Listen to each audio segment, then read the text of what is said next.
whiskey though. It's really good. Yeah. I like I said earlier, I'm not well before we started recording. I get the taste of like rich mahogany and many leather bound books. You know how you're saying about the leather? I think it was the tobacco. Larry was pointing that out. Was that the earlier. tobacco? Yeah. There's a little tobacco leaf in there. How's it going down, Victor? Going down pretty smooth. Little fire going. It's not rough, but there's it's going smooth with a little fire going down my throat. It is. But Yeah, it's like there's just smoke, fucking yeah. smooth. You get that campfire smoke. Yeah. There you go. Oh, you got to try the Lefroy. Oh, Have you had Lefroy? Oh yeah. Yeah, that's like having a campfire in your, It's in your that mouth. peat smoke. Yeah, Is it's it? like have you ever pissed in the campfire and had the smoke on your face? Oh yeah. It's not like that, but it's I don't like it, but it's kind of like that. Oh, yeah. It Lord. smells much worse if you piss. Like if you ever smelled piss in a campfire. Oh, Yeah, it just smells like death. well, do you think it'd be worse with cat piss? Oh yeah. Oh god. Oh man, that'd be weird. Cat piss by itself is just horrendous. death. But Do you do it? I think he needs to turn on his phone. Oh, I think your volume's up on there. oh, is it? Oh shit. Yeah. It's alright. We do that all the time. Yeah. All right. It's all good. So now it's working. Yeah, Yep. it should be working. How's the audio? 1792. It says, Should it, have says it on watch. 1792. Yeah. So I'm watching it. I'm watching it. Patricia Palacio. Oh, that's my wife. That's your wife. Wave hi to wifey. That's mi amor. Hello. Tu amor. So, guys, today, I know we Yes, haven't yes. introduced Victor yet, but this is El Señor Victor Hervilla. Dude, freaking total Spanish name for a freaking fob. Shit. So, your nationality? Victor Hervilla. Filipino? Filipino. Filipino. Dude, we're basically cousins, man. Yeah, I dude, was I saying. mean, we got raped by the same people, so it's all good. They call us the Mexicans of Asia, so we may be related. yeah. Well, as far as I know, there was some of the Spanish, the Spanish that conquered Mexico actually did come into the Philippines, so you know. They want to take a vacation to the islands. They're like, Yeah, it's, Yeah. dude, it's fucking hot over man, there. this raping and pillaging's tiring. Let's go. It's just humid. Let's go to the islands. Let's take advantage of less developed freaking people and yeah. It was too easy. How about that? It was too easy. It's too hot to They fight. fought the Spanish with freaking pitchforks and fucking bamboo. So I mean, we all knew who was gonna win that battle.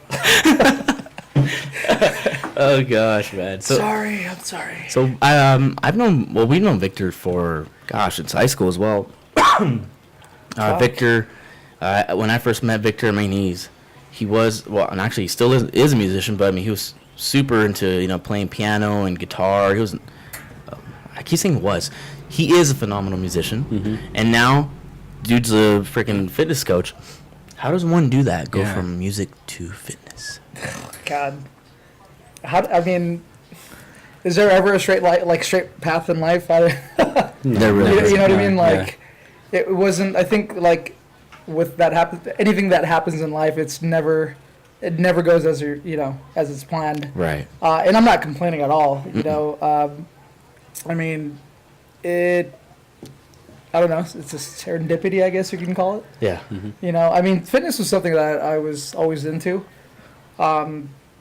Even as I was into music, but I guess like what catapulted like the interest into it was, of course, dude, a breakup.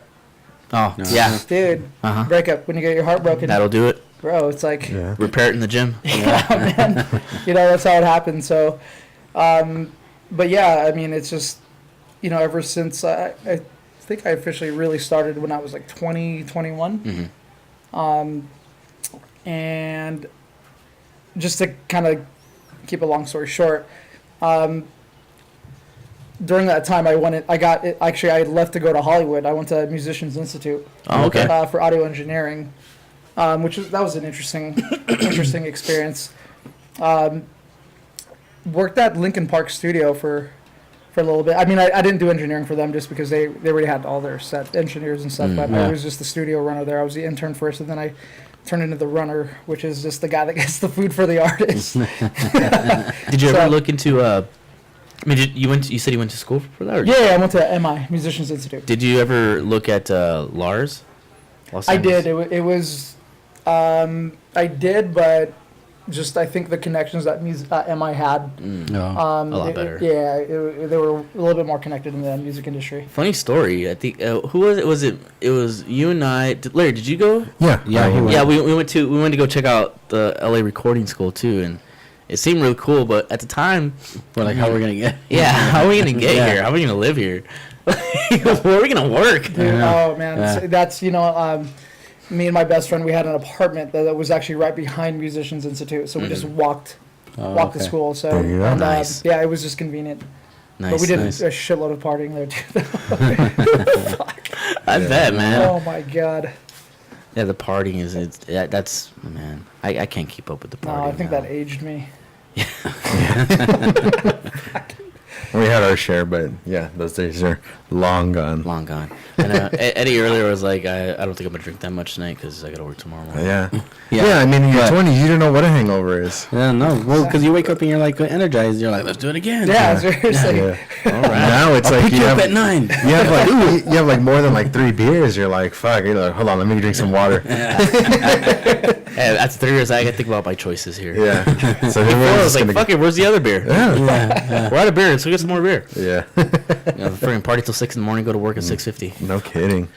Still drunk. It's been done before, bro. It's been done. Show up to safety meetings super drunk. Yeah. Yeah. Yeah. I think everybody did though, so it kind of blended The in. irony.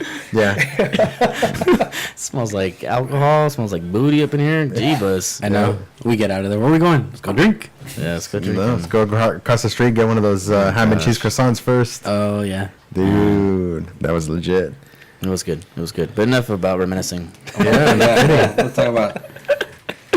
Yeah, man. So I mean, I know Edgar brought it up a little bit, but I mean, in terms of I mean, how did I mean, I know you mentioned that you started hitting the gym and whatnot, but what got you into CrossFit specifically?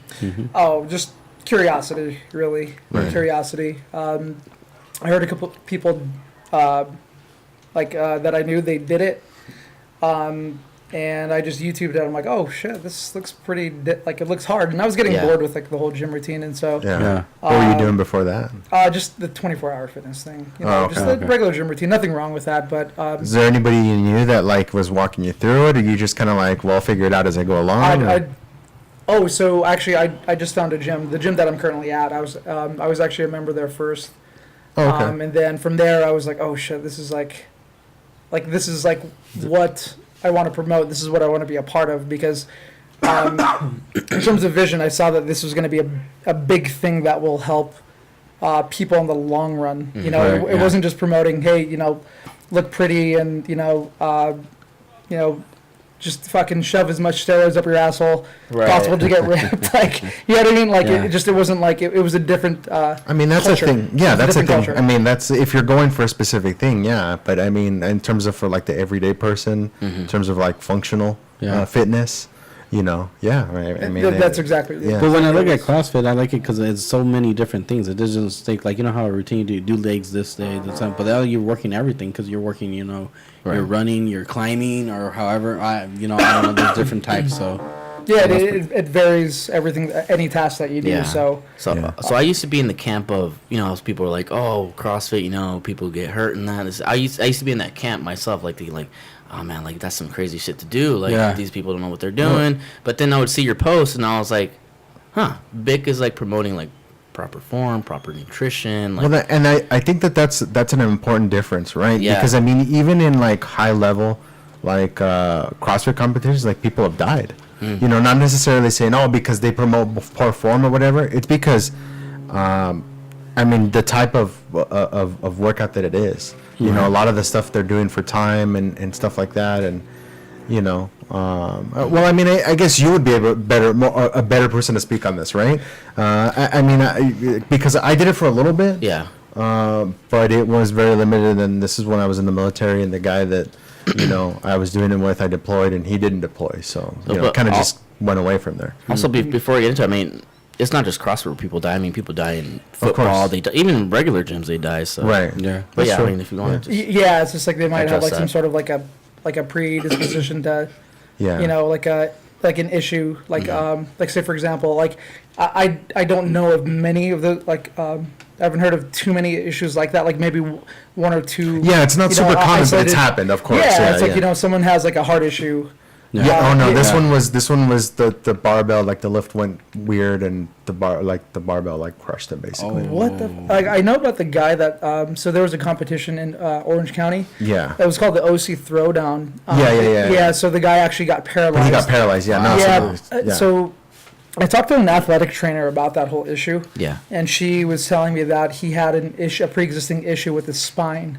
Oh, And okay. so when he had caught the 225 pounds in that snatch, Yeah. just the way he caught it, Just yeah. it was like it was just a man. horrible Freak position. out, you know, that type of thing. Exactly. Yeah, because it's like, and this is obvious. I mean, like I mentioned, this isn't something like, oh, it's just like I went to go work out. Like, no, this is like these are guys that have been doing this for years. Yeah, yeah. You know. I know. Once I went to a competition and the guy was lifting. He was deadlifting, so he was deadlifting I think like 800 pounds. Dude, it was crazy. He was big, and I was like, whoa. As soon as he lifted it up, and then you just see his. It was weird. As fast as it happened, you just see him just go back, and he fell. Yeah. And you know Like the that's guy's how trying to, and it's crazy because you have two guys on the side trying to carry so it doesn't land on him. But it was just, I was like, wow. And you just, once he dropped the weights, you just feel the whole room like shake. And I was like, wow. Did he wake up and go, did I make it?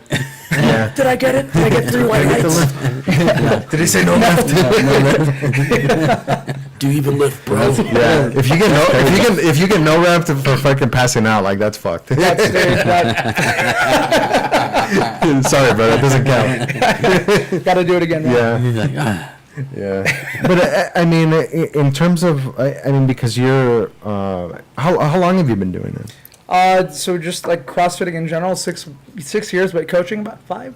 Yes. Wow. Yeah, So I mean, I take it at some point, like you kind of, because it's like anything, right? Like there's a lot of CrossFit coaches and a lot of CrossFit gyms, and you kind of have to like carve your own niche out with CrossFit, and how am I, what am I going to focus on as a coach, and where did that come from for you?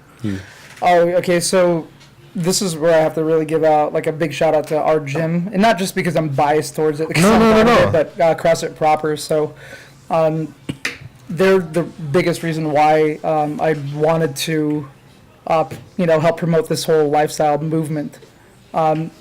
So it's really, when you look at the whole grassroots of CrossFit, it's a lot of it is derived from like community. Right. So because like I don't know if you're familiar with like that whole what was it, Dunbar's number 150, like what create like the optimal number that keeps a tribe, like that like a tribe. Yeah, I think I have 150? yes, I've heard a similar thing, but it was with something else. It's I think they were talking about like you only really need for anything to start succeeding, you only need like 150 like true supporters. Yes. Yeah, and yes. it's sort of the same concept. I think. Kind of the same concept. So Yeah. what I'm about to explain is like I kind of want to apply a little bit of that to this. Oh, of course. But so like a community, right? Right. So like that whole number, and this isn't just to like explain that whole aspect, but a part of it, like the community, like what makes CrossFit so effective is just the fact that it's a community of people that think the same. It's not even a great way to explain it. It's like, I was gonna say because that could be like a cult. yeah, I think exactly. Yeah, it's like. They dress the same. They all eat the same food. They all meet up at the same place at the same time. We all cut ourselves and drink our So blood. it's basically a group of people with the common goal. Exactly, common goal, Right. a like-minded goal, and accountability is a big thing. That's huge, yeah, because know- and that's one of the things that I mean when I was overseas and I was going to the gym a lot more. It's easier to on the days where you really don't want to go. It's easier to go when you're going with a group of 5 people that will give you an inordinate amount of shit if you don't go. Yeah, absolutely. When I had someone working out with me, my buddy Darren, shout out to Darren, he's like, "Come on, quit being a bitch, just fucking do it, man." Yeah. All right, dude. And it really is that really is the hardest part a lot of the times is just getting there. Like once you get there it's like okay, whatever, But just getting there you're like, oh, it's so easy to just And like, get you out. the best days are the days when you don't want to do something, then you do it, and then you feel extra Felt good about awesome yourself. about it. Yeah, exactly. Like, oh, exactly. fuck yeah, I did it. Yeah. Yeah, exactly. You know, you mean think about what you accomplished, Right. Versus what you wouldn't have accomplished if you didn't go. You Yeah, know, so Exactly. yeah, I mean the community is a big thing, and so to go back to your question, so that's that's really what got me like kind of enrolled in the whole idea. It's just like this is like getting a community of people together that just that want to hang out, have fun working out, but also get healthy at the same time. Right. Yeah. And where is Cross? Oh yeah, where's it in located? Corona. Corona. Yeah. Whereabouts? What? It's off of it's off of Main. So if you go down the 15 south, you exit Hidden Valley, Yeah. that area. Like it's if you see like the 15 and 91 Yeah. intersection or interchange there. Yeah. It's the warehouse area, like to the right. Because Oh, I work in Corona too, and not too far. I'll tell you after where exactly. But I always see people kind of like, and you can tell that's it. I was like, there's a CrossFit gym somewhere here. I can tell because like just the type of like you'll see them do sprints or sometimes they'll go like farther around the block or whatever, but they're all coming out of kind of like the same area. Yeah. But I mean, I guess we've kind of skipped this part, but I mean, what is CrossFit? CrossFit. So the technical explanation is Right. constantly varied functional movements done at high intensity. So what the fuck does that mean? How do you apply that to general population? So English, please. So my interpretation is that it's not even a fitness program. It's like I don't want to sound like any other freaking gym asshole that's trying to promote like That's all right. but Yeah, like yeah. it's like it's a program that basically alters your lifestyle. It brings it a lifestyle change. It to me it's something that empowers people. Just because I've seen that in so many of the people that we've worked with and that that we're still currently working with. Right. It's cool to see them go from like someone that was apprehensive to like be in an environment like this with a shitload of people. Yeah. Yeah. Working out, insecure about what they're doing to That is the thriving. intimidating. That is the intimidating part about even going to a regular 24-hour fitness gym, right? It's yeah. like I'm super out of shape. Like, what am I doing here? And you But it's compare like, yourself. but it's like the way I look at it, it's like, dude, like the super out of shape dude is the dude that like needs to be like props to that guy for being Yeah, here. yeah, You know, for sure. like, and I think that's like a lot of people kind of like have that in that mentality, like, oh, I'm not like super ripped, or I don't know, I don't want to look like I don't know what I'm doing, and this, Yeah. but nobody cares. Like in reality, like you probably care more about what you're doing than They anybody do. there. Oh my Yeah, god, that's yeah. such that's the case, like exactly the case. And like anyone new that comes in, that's what we say. It's just like no one's gonna judge you for coming in. It's just like if anything, they're gonna want to support you and get to help you get you to where you want to be, which is Right. move better, eat better, Yeah. live better, really. Yeah. And going back to seeing positive change in people's lives, I've seen that too. With I have family who's in CrossFit, certain friends that are in CrossFit as well. And yeah, man, I think they love the camaraderie. They love that teamwork, that support group that they have behind it. That's what I've noticed. Yeah. So absolutely. being that more than a few people that are in a CrossFit, if somebody is a vegan and they're in a CrossFit, what do they tell you about first? Good question. What do they tell me? If they're a vegan, I just tell them, hey, No, I'm saying like because it's a joke that goes around. It's like because people are like for the kind of like the general CrossFit thing. It's like everybody tells you about CrossFit. Same thing Yeah. about vegan. It's like they'll bring it up. No, I was going to say a joke about it. I was going to say, if you tell me you're vegan, I'm going to tell you to get the fuck out of here. I'm kidding. No, I'm kidding. Joke. It's No, all I'm jokes. kidding. Yeah, Everyone's invited. it's not that serious. Yeah, but that's awesome, man. Like I said, I did it for a little bit. It's one of those things that like I don't know. I've been here, man. It's in terms of like. Because that's the one thing, the first thing anybody complains about, right, is for anything, for getting to the gym, it's like, oh, it's the time. Yeah. I just don't have the time, I can't work it in. On average, like, how much time do your people that show up to the gym, how much time do they generally spend there? Dude, like, well, okay. For the people that need to get in and out, just 1 hour. 1 hour. Some people, I mean, there's people that love to hang out. Like a couple of my buddies that like to hang out and just shoot the shit with everyone. So they might be there longer than an hour. We've got a lot of couples that hang out too. They just like to shoot the shit too and talk with everyone. But for the most part, in terms of just the actual workout, that we have planned for them, an hour. It's 1 hour, so it's not bad. Come in, get done. Yeah. Is every time they go to a workout, is it different every time? It's always different. Yeah, it's always different. I think the whole I don't have time thing is bull. Honestly, I mean, how much time do we spend on TV and Facebook and Instagram? I'm guilty of that. Not the TV part so much. I was gonna say because I don't watch a whole lot of TV. But the whole social media part, yeah, I'm guilty of that for sure. Yeah. I'll be the first to admit. But I mean, people are like, I don't have time. It's like, all right, well, what do you? It's like, okay, well, what are you doing right now? Oh, just watching TV. It's like, fool, you have time. You just don't want to make the time. Your priorities are off whack, out of whack. Yeah. And I'm guilty of that. I'll admit it. Oh yeah, it's for sure. Even myself. I mean, it doesn't even have to just apply to fitness too, though. I mean, it can be to other things that you want to get better at. Well, that's the thing is like when something becomes important to you, like you find different ways to shift time around to make time for it. You find a way. Yeah. So I mean, I think that's one of the things. Like, I find myself using that as an excuse, at least for getting away from my previous fitness routine from a long time ago. And it was funny because I remember coming back from vacation when I was overseas and I was working out. I was only back for 2 weeks, and I was like, okay, well, I still need to keep working out. I was like, because if I don't, then I'm gonna get lazy and it's gonna go downhill. Yeah. So I went to a gym and I was like, look, I want to prepay for I'm only be here 2 weeks. I was like, can I prepay? They were like, well, I was like, look, just whatever it is, for a month. I was like, I'll prepay you for a month. They were like, well, we can get you. Dude, I'm not going to buy a membership. I'm not going to be here. You're not going to sell me. Yeah. I was like, dude, seriously, listen to me. I'm going to be here for 2 weeks, and I want to keep working out. Okay, well, we can sell you a month. I was like, okay, fine, fuck it. That's all I wanted to hear. Yeah. But it was it was just it was just the sales pitch was just terrible, man. Look, man, I'll pay you for a month and send you nudes. What more do you want? They're not going to be my nudes, because you don't want those. They'll be nudes. Who knows? Maybe he does. I don't know. Well, I don't know. That wasn't part. The negotiations didn't get that far. Thankfully. Yeah. Thankfully for everybody else. Whatever it takes, I just want a month. That's it.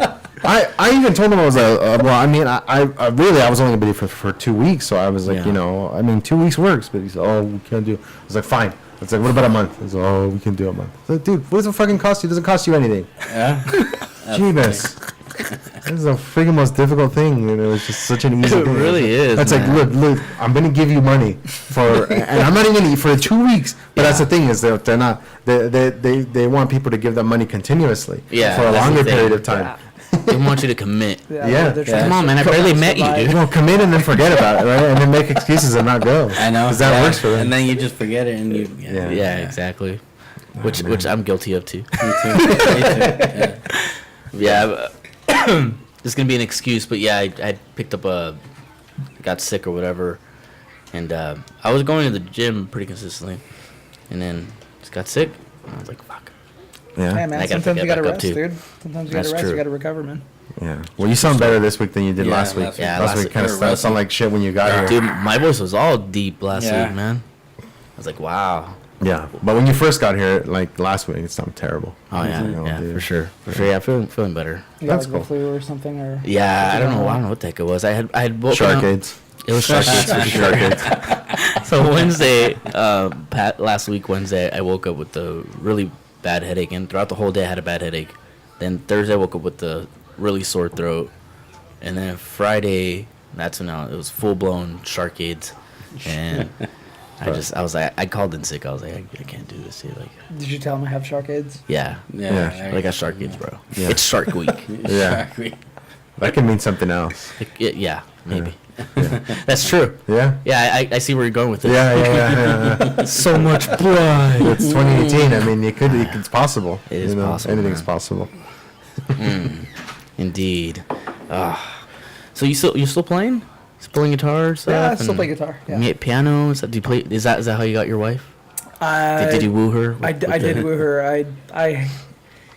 At the time when I was at 7% body fat, I showed her this little horseshoe that I used to have there. It's not there anymore, but She call you Lucky Charms? no, she did. So, How'd you know? Horseshoe? Who told you? I was there, bro. Just cheering for you secretly. Just a gold Vic. Yeah, it's my boy. Dude, it's funny because I met her online. It was through online dating. Yeah. Okay. So. It's awesome, man. Yeah. Is she from the area or like different area? Yes, she is. She is. Okay. She's in this area. Got it. We don't need specifics. Yeah. She's from the area. 'Cause I wasn't sure like she was from like somewhere else and stuff like that. You know? No. She was a lot closer than I thought. Well, again, since we met online, and looking in retrospect, yeah, she was a lot closer. You guys just recently had a wedding. Congratulations, by the way. Thank you. Congratulations to you too. How long were you guys dating before you? 2 years. Nice. 2 years. I know she's watching. She's like, "You better get this right, fucker." Yeah. Hey, she hit me up on Messenger. She's like, "You better ask him these questions. Oh, I'm gonna see if he gets these right." What's your favorite color? I'm just kidding. I have it on my Wait. hand right now. Oh fuck! It's all smeared. I can't see it. Put my handbook here. It's Handbook. The Good Husband Handbook. I must not have got a copy of that. yeah, no. It doesn't come with a shit. manual. No, it doesn't. I always have to like, well, I don't know. Oh, yeah, I'll get there. Don't worry. Yeah. I remember when I first got married, I forgot her birthday once. Oh. Once? Are you guys married? Yeah. Yeah, man. yeah. cool. Not Larry and Not to each other. Not to each You other. guys aren't domestic. No, Okay. no. It's 2018 though. It could be. I don't know. We'll work something. We'll talk about it. We'll talk about it. Work something. We'll talk about this afterwards. But yeah, they've been married for a while. Right? Yeah, Nice, it's cool. been a while. Cool. How long, Eddie? 10 Better years. get this right, fool. 10 years. 10 Oh. years. 10 years this year. 2008. Congrats, man. Yeah. Thanks. Yeah. What's like how they have like the anniversary milestones? Like what's like the 10-year? Like is it like a how they have like medals? Yeah, Or like no different gifts or the, whatnot. the Yeah. silver Like ruby, anniversary, the yeah, so ruby exactly. and gold anniversary. I don't know. I think it's bronze. 10-year bronze. Is it the Olympics? The bronze medal. Aluminum. It's the lead anniversry. I'll be like, take out the trash anniversary. Here you go. Yeah, just like. The aluminum can. The aluminum can anniversary. It's recyclable. No problem. No. It'll work up to. Fuck. Oh gosh, man, that's incredible. What about you, Larry? How long you been married? Married? Jeez, I don't know. I don't remember. Yeah, I really don't. You're like, do I want to remember? Yeah, no. I know. I know that, and it's funny because we recently talked about it. Like, I met Jen 10 years ago, but we got married. No, actually, because we got married the first time when I was 24. So So it's been almost. longer. Oh shit, 20? Wait, 10 years. Wait, Yeah, 20. Yeah. 20 years. You're 44. Yeah, No, sorry. I'm that old. Yeah. Like, damn. No. I don't do math well. I went to Rubidoux. Yeah, that's true. That's why I'm like I'm having a brain fart right now. But yeah, I want to say we got married. I don't know. I'll remember in a little bit. I'm trying to think about it. Quick shout out to Kiki. What's up, Kiki? And quick shout out to Lisa. We miss you too, Lisa. But yeah, man, it's incredible, man. I know. It goes by quick, actually. But that's a good quick. You know what I mean? Yeah, good, quick, yeah. Dude, that's the thing that like it's crazy. Like I don't have kids yet, and it's funny. Like I don't know if this is like this happens when you're 30, but I mean, maybe you come to a point when you're 30 and you look back and you're like, holy shit, so much time has gone by. Yeah. Right? 'Cause, you know, when you're in Yeah. your 20s, like the perspective is like, All right. man, I've got so much time in the world to do, Yeah. a bunch of bullshit. Yeah, you like know? I look at my oldest and I'm like, man, you're 8. Shit. I'm like, damn. I was like, where did the time go? Is that your oldest? That's my oldest. He's 8 right now. In 10 more years, he'll be 18, bro. I know. Don't even. Yeah. And I mean, really, that's like not a lot of time. It's not. Like, And when you then think just about it, right? Try to spend. Well, yeah, Yeah. but going back to the age thing, like 10 years ago, like I mean, well, that's another thing. Like when you're 11 and somebody tells you, "Oh, 10 years," you're like, "Fuck." Seems Yeah, like that's such such a a long time. man, And then it just Like, speeds yeah, up, 10, man. yeah. I guess it just Time is different when you're younger, man. Yeah. Oh my god! I It's think like, it speeds fuck, up I want to buy cigarettes so bad. You know, when Yeah. you're 18. Well, now you have to wait Well, I until you're didn't, 21. but yeah. I don't know. I didn't see myself being this old. I don't know why. I didn't see myself. I was like, I don't think I'm gonna get this old. No, I am at the Really? stage. You never thought? No, I don't know why. I just had this thought in the back of my head, like, I don't know if I'm ever gonna make it to 30. Damn. Yeah, That's I have crazy. No I idea don't know if I why. thought about yeah, I don't know. I don't know. Yeah. I can't say I ever thought about it that way, but I can't say I ever like really thought about it. Period. Yeah. Like, you know. It's kinda Now I'm looking well, forward now to. now we do. And like, but Yeah. back then it's like, Now I'm looking forward to senior discounts. Is what I'm looking forward to, yeah, and being able to shit my pants and cuss little Somebody- kids out. And yeah. that's just awesome. I mean, man. once you get to a certain age, yeah, that's kind of like, you know, he's old, whatever. the you age know? of not giving a fuck, because I mean, I'm pretty much. Larry, I was gonna say. yeah, Larry's always been like that. I was gonna say. I don't know how far that goes for me. Imagine how you're gonna be when you're old. Oh fuck. Oh jeez, you'd be like that dude from Yard House. The dude that just took the yard is like No, that dude was magical. He- we that- can't, you know. to that this was- day. I can't stop What- thinking what- about him. what? I can't stop thinking about him. I wonder if No he, homo, but I wonder if he Maybe ever a thinks little ab- bit. I wonder if he ever thinks about that situation. I'm like, no, Dude. no. The way he reacted, it's Oh my he's God. probably gone on to greatness, and we'll never know. Are they- Okay, so the story goes. Yes. Yeah, So- please explain. So this Please is like explain. when this was like way back in the day, kind of like when the Yard House started getting more popular, right? Yeah. Like, and this was what look at you sounding like a probably like. a hipster. Yeah, it was a while. It was a while back. We were Yeah, it still was. young. Put it this way: we weren't old enough to drink at the Yard House at the No, time. we weren't. Wow. Notice I said at the Yard House. Yeah. But we were sitting, we were hanging out, and It was outside of the. It was outside on the bench. You, Yeah. I think you were smoking, or we were smoking a cigarette. I think. Yeah, because we were just, I forget, we were waiting for something, and then like all of a sudden we see this dude coming out, and he has like, you know, the Yard House, their thing is like the big yard glasses. And that's when they had the yard glasses. That's back when they had the Yeah, big they ass have them ones, more. and this dude was like walking down like to the parking lot, and he was like we saw like people like walking out there. I'm like, sir, you can't do that. You can't take that like, with you. So like the dude's walking right, and he never broke his stride. He never like changed anything. The only thing that he did, as he kept walking, was like he kind of pointed at like the benches and kept walking, but didn't look like he didn't like. I'm telling you, it was the greatest thing we've ever seen. It was amazing. He was just like the quick thinking. He kind of just pointed at it and kept walking.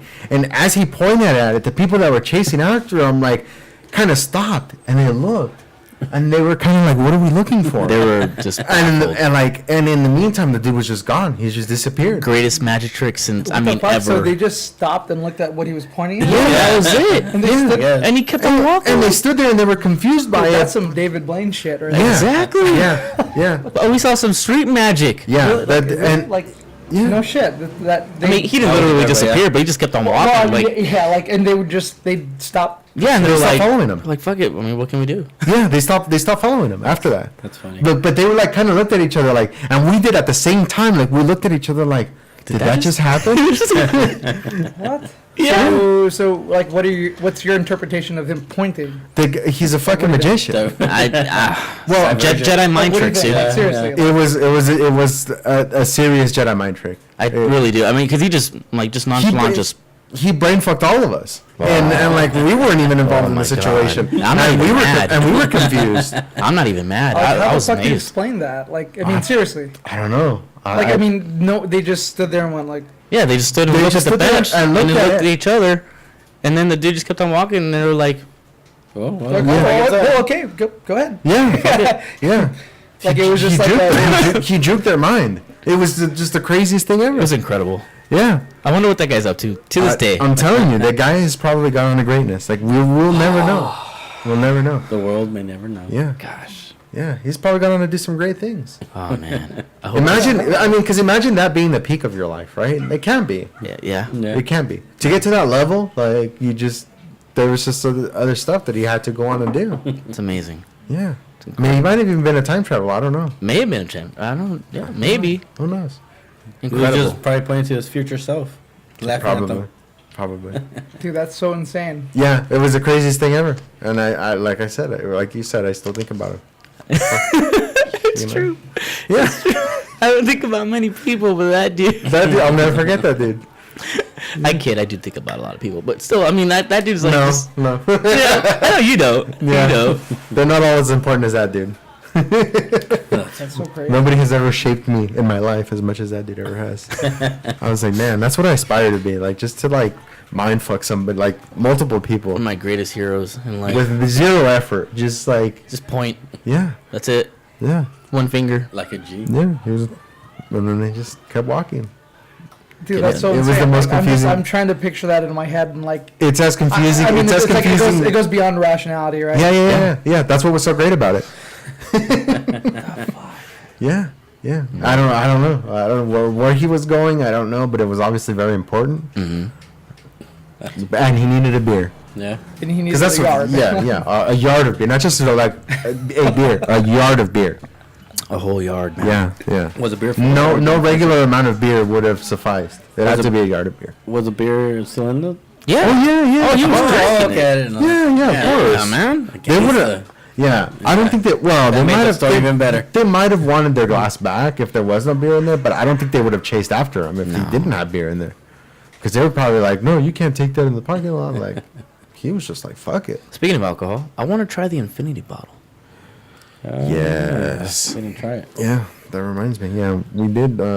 So the story behind an infinity bottle, Vic, is basically you add like an ounce or two or whatever you want into. There's really no rules. There's no rules. There's no rules. rule to it. You just add whatever whiskey you want to there. Like we've added. Well, I'll let Larry give you the whiskeys that we've had in there already. There's quite a lot actually. Yeah. You use Excited. both your Holy glasses. shit. And the concept is that it's that out. never the same drink. Rinse that out too. Oh, every time you drink from it, it's never the same because whatever you add into it. Because you add stuff to it, right? And the thing That's so is, crazy. you can. Dude, that's a genius concept. Holy It'd be near impossible to recreate it, right? Thank you. Like because we add stuff, we try it, then we we'll add more stuff. So it's in terms of like the ratios and what's in here. I can tell you what we've added along the way. I can't tell you how much we've poured out to try. So you can really recreate it if you wanted to. So So do- that's do you kind of the think- cool part about it. Do you think that you'll come to like the perfect combination? No, No. never. Nah. Never. No, and that's kind of the fun part about it, right? Is because you keep adding stuff to it, and sometimes it makes it. I mean, for some people, sometimes it makes it worse, and they don't like it, and then they push past it, and it turns into something else. I mean, that's kind of the unique concept about it is that it's a living thing, I guess if you want to look at it that way. It's always evolving. Let's see what it is. Cheers, guys. Cheers. Oh, So I shouldn't pour water to open it up or anything. you can after you try it the If you first want to, time. yeah. Wow, Oh. Wow. that's pretty interesting. Very interesting. There's like some flavors there in terms of like I want to say like kind of like on the licorice side, like maybe a little bit of licorice, A little kind of bit, like little bit of herb, plum. kind of like yeah, A like little herbal. Yeah, I wonder where too. that came Still have from. that smoke. Boy, it was herbal that we put in there. I don't think anything. Let's look at. Wow. Let's look at the list. That's really good. Dude, so I go wine tasting with my wife, Yeah. and she is so much better at picking out like a lot of The like notes. the notes and the flavors. I fucking suck shit at it. well, Yeah, that's the just fun part about it. I Is, mean, is like I'm still learning at it, but it's just Yeah, like the learning. more you practice, the more you get better. At Yeah, it. there's only like one or two things that I could like really pick out of like the whole thing, but yeah, it's just It's woody. yeah. that's like the first Yeah, it thing is. the first thing I pick out is just the wood. Like that home, like every Mexican's favorite part of Home Depot, the wood part.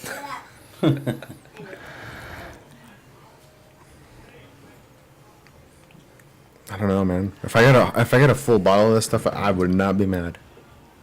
The wife, like it. Your wife asked, "How is it, babe?" Oh, she asked, "How is it?" It's Yeah. like interesting. I mean, like it kind of smells like Stetson. No, it actually doesn't smell like Stetson. It's just, it's like I'm thinking of Kevin Bacon in Tremors. That's what I'm thinking. I don't know what that means. That's I mean, Just rustic. yeah, sure. You know what? I bet you because the last two that we added were lead slingers, which doesn't have a whole ton of flavors. No, it wasn't that bold. We added Eagle Rare to it though. Oh yeah. That's probably where those Yeah. interesting like. Kind of like the herbal notes, herbal like notes. so. Remember how that lady was Right. saying that she had a lot of like white pepper notes on there? Yes. Yes. I don't get it. I don't get that so much. All right. So look, this is the complete list of what's in there. So Rittenhouse Rye, 1792 Foolproof, Buffalo Trace, Hibiki Harmony, Teeling Small Batch, the Del Bach Dorado, Teeling Single Grain, Single Malt, the Centauri Toki. You know what else too? We added the Contradiction, the Smooth Ambler. Contradiction. We did it. Yeah, we did add. We added that. We added that when we added the wheat whiskey from the Las Vegas distillery. Dude, that one was good too. Yeah, and then the Lead Slingers and the Eagle Rare. So, It's an all-star team. dude, it's a good combination. I like it. All-star team. Although now to me, the Dorado has kind of been buried. Now it has. Yeah. That Now smokiness is kind of. Yeah, I mean dissipated the a bit. smokiness is there, but it's not necessarily you can't pick it out. It's like, oh, that's mesquite smoke. It's not as prominent anymore. Yeah, where before it was like super obvious. Like you're Oh, like, yeah. dude, this is like that's where that came from. But Dorado was king. yeah, but now it kind of toned it down. Mm-hmm. I almost don't. I mean, It kind of tastes mean- like Contradiction. If this makes any sense, but it tastes like, I feel like there's like a perfumey. there is kind of Kinda like the like- floral, kind of like There you go. Yeah. a floral, kind of like an herbal. That's kind of what I was thinking. But I think you're more spot on. That it's more Yeah. floral than It is more floral. than it is like an herbal flavor. It's a potpourri. It is. It's very good. That's awesome. Not, I mean, kind of a medium finish, not super long. No. Not overly strong in terms of like proof. Like it doesn't. It's add not water hard on to it? drink. Oh, I forgot to put water in it. Thing that's what I'm gonna try and see if that does anything here. Let me get a little bit more. I did that on purpose. Yeah.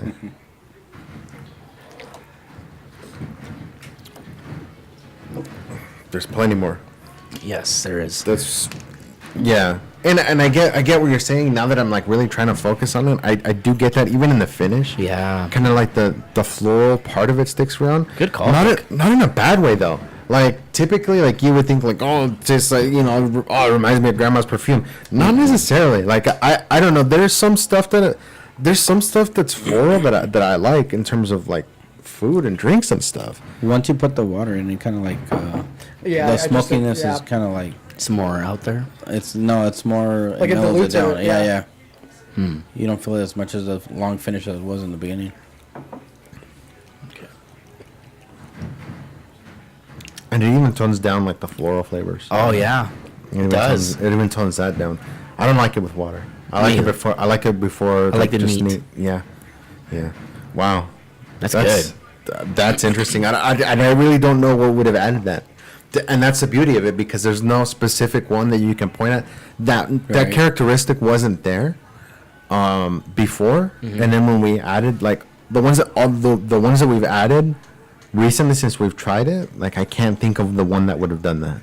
So they all just kind of combine to make those interesting flavors. Again, which is kind of the neat part about Kind of the it. beauty of it. Yeah. So before you added the water, the flat floral It was smell wasn't as like it was dominant. actually before the water was a little bit more pronounced. Now that I added the water to me, like it kind of toned it down. It kind of toned down all the flavors really. And you saw how much water I added, like a drop of capful, water. right? No, Not even even less than than that. Just like a drop. Literally just like maybe a drop or two of water in more of this. But typically that's all it takes in terms of just like if it's gonna react to it, that's gonna do it. And it's funny because we added the contradiction and that was and I'll pour you some of that once we're here a little bit further. Have you guys? Sorry to demonstrate interrupt. that. No, you're good. Have you guys tried the? Was it Balvenie? A Bolvani. Balvenie. I'm sorry, Yeah. Balvenie. Have you tried that? Yeah, we had the double wood. I want to say it was. Yeah, how was that? It was, that was when we first started doing this, so we were still a little bit inexperienced. I think we need to revisit that. Yeah. Because we thought it was like At the super time, smoky, and just like our palate wasn't that Well, experienced. and that's yet. the thing, and that's the thing about it. Like, I mean, that's a space side too. So in terms of like scotches, like it's not particularly like an intimidating one. If you're more used to drinking bourbons. But I mean, yeah, we tried that one, I had the Caribbean cask, and I think I like the double wood better than the Caribbean cask. The Caribbean cask is finished in rum barrels, and then the double wood is they finish it in port barrels and something else. But I remember it being good, and it was probably like my maybe like second or third one. But port barrels being port like wine. Port right? wine, yeah. Okay. Yeah. So in terms of like Scotch, like that's part of the like the laws of making Scotch. It has to be from Scotland, and it has to be aged in used barrels. Yeah. So a lot of the times that's where for bourbon has to be aged new. in new charred oak barrels. So what do? Like you can't reuse those barrels. So what they do is they send them to Scotland. And the Scots use them. Gotcha. So In their like a process. bourbon whiskey would be like Jack Daniels, yeah. No, Is that's that a bur- is that a- Kentucky. It's not considered actually bourbon. yeah. That's actually not because of their considered their filtration process. They're actually proud about their filtration process. Apparently, Yeah. right? Yeah. They use charcoals to filter the whiskey You say that in a very like, it's not that great. because The what? honestly, Jack's not that great. Yeah. After I'm not a Jack Daniels connoisseur, Yeah. but I was never really a Jack Daniels fan, but I mean, people love it. And now that I've actually just recently we tried it now, like recently, now that our palate's more more sophisticated, or more whatever you wanna call it. used to drinking. more used to it, yeah. And we've noticed that Jack Daniels is really sweet. Yeah, to us it's like It was like a cocktail in a okay, bottle. gotcha. basically yeah. Another popular one that's the Maker's Mark. That's considered a bourbon, but that's a really common one that you'll find at pretty much any bar. But that's actually a bourbon. It's just a good, I guess, good drink to get fucked up to with Coke. Yeah, we're just yeah, trying to mix get it fucked up, up. Yeah. Yeah. Jim Beam. That's a bourbon. That's a bourbon, Jim yeah. Beam. It's Yeah. a bourbon. The other day, I forgot where it was, but I saw somebody comment like, "Oh, the only thing you need to know about whiskey is Kentucky whiskeys, and he needs Jack Daniels and Jim Beam and blah blah blah." And like, "Oh yeah, hell yeah, that's what I'm talking about." I was like, "Oh gosh." Yeah. Mainstream And liquor right there. Why are you gonna be all closed-minded, man? There's so such a much good huge Ameri- world out there. Man. American whiskey. Yeah. American whiskey. That's all I gotta say. It's like, relax, bro. Well, I mean, and that's again, that's kind of a misconception, right? Because bourbon can be made anywhere in the U.S. Mm-hmm. We've had some from Las Vegas. We've had some from New Mexico or no Arizona. Ohio. We've had some Arizona. from Arizona. Different places. I mean, they can be made anywhere. Well, no, bourbon can't be made in Oh, Japan. that's right. Never mind. It has to be made in the U.S. Yeah. Yeah, must be. kind of off topic, but have you guys traveled a lot? I have a little bit. Have you been out of the country? Yeah. Yeah, I've been out of the country. Mhm. Yeah. But where have you guys been? So I've been to Caribbean, Mexico. That's pretty much it. Caribbean and Mexico. I still got to venture out a little bit further. Yeah. But yeah, Been to France. I've been to different states. Yeah, Yeah. you've been to France, yeah. France, Italy, Afghanistan, Iraq, Kuwait, Oh, yeah, that's right. um, Qatar. So weight and guitar. Yeah. Dubai. Goodbye. Yeah, the Philippines, Philippines. China. Which part of the like were you stationed out in Philippines? Probably. No, I actually go there for work now. Oh, really? Yeah, so last time I went, it was probably a few months ago. Oh shit. Yeah. Which so- Which part part? did you go? Kind of near Manila. Yeah, The Thriller from Manila. Yeah. Nice. yeah. So yeah, I get to go there. It's fun. The food is awesome. What part of the Philippines is your family from? My mom's from the island of Davao. It's in the Mindanao. And then my dad's from, it's a little north of that. It's called Iloilo. Yeah. Mm. And they're both south of Manila. So Yeah. That's where President Duterte was mayor for before he became president. Oh, so yeah, exactly. That Yeah, my Davao, my anyway. family, Yeah, yeah. they talked a lot about him. And yeah. So is now that he's- is that true that he wants to give people them people guns? guns? I or saw is that that. just I mean, I should probably ask my cousin about that, or my Yeah. cousins out there. But I saw that on a news feed on Google, and I'm like, holy shit, I mean, I want a gun. Yeah. dude, that's crazy. Yeah. That's the thing, man. Jeez, man. I mean, you guys are pretty familiar with his campaign, right? Oh, Yeah, and that's the He's thing pretty is hardcore, and I kind of like. It's funny because you get a lot of people that and like the areas where I go, it's typically a lot of younger people, and they kind of like they kind of fill you out, like more so than here, right? Like they kind of at least have a conversation with you, and then they'll kind of like bring it up, like, hey, what do you think of so and so? Yeah. And I mean, it was interesting, and I asked them the same thing, like, what do you guys think about the job that your president's doing? Like, what's the general feeling? And at least from the people that I talked to, they all seem pretty positive about it. One of the guys that I was there training, he was actually he's from Davao as well. Yeah. And he said, that that he did well there, in as far as from what he saw when he was a mayor, and and that he was hoping that he'd do good things as a president. So yeah, I don't know. It was kind of unexpected. I kind of expected some kind of like disagreement, but maybe that's cultural. Maybe I don't know. Maybe they're just hiding that. Who knows? Yeah. Could Right. be. Because there is kind of a there are some cultural like things that you notice, and it's like in terms of like me being out there training them, like, oh yes, it's Very agreeable. Well, very. Is that a thing? Yeah. Well, agreeable or submissive. Yeah, quite. Yeah, yeah. That's Submissive. pretty. That's Those and that's damn Spaniards, man. Yeah. well, yeah. Not just that, but I mean, even in like the related like cultural, like the family relation and all of that. I mean, it's that dynamic is there for us as well. But I think it's a little more prominent in like in Asian Oh culture. yeah. Like of very, course. very, very prominent in Asian culture. Yeah. Yeah, I was just talking to,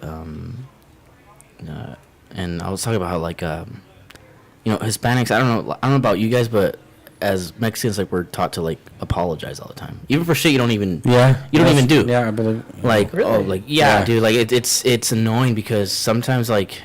Even if Of it's course. not, Like, you're like, I'm sorry. Even starting conversations. yeah. Disculpe. Excuse me, like I'm yeah. sorry, like disculpe, I'm sorry, like it's like Okay, yeah, it's yeah. just it's built into us. I have no idea why, and it's kind of annoying. I'm gonna try to change that. a well, bit. if you notice, when your parents are talking and stuff like that, that's where I guess you pick it up because they Monkey do. see, it. monkey do. Yeah. Monkey see, monkey do for sure, man. Speaking of presidents, this whole shit that's going on with the whole kids being separated and all that stuff. So this is the way I feel about this.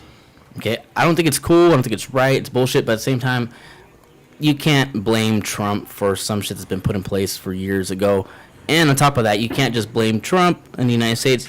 Mexico's got to take some responsibility for this bullshit as well. I think that's Yeah. the bigger. That's the bigger issue. That's the bigger issue is the situation in Mexico being what it is for Right. as long as it has been. It's like. Yeah. It's like I forget who I was listening to, but they brought up a good point. They're like, Canada has a social net. Like, they like to trot it out and tell people about it, like, their health care and stuff like that.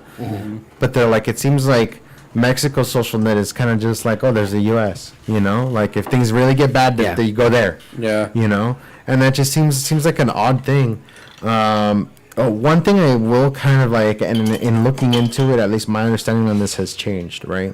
So the thing that, so the laws have been in place in terms of, the way that people are detained, and President Obama was sued, and the courts there was a settlement. I don't remember exactly the last name of the person, but it was based on this person's last name, and it was like.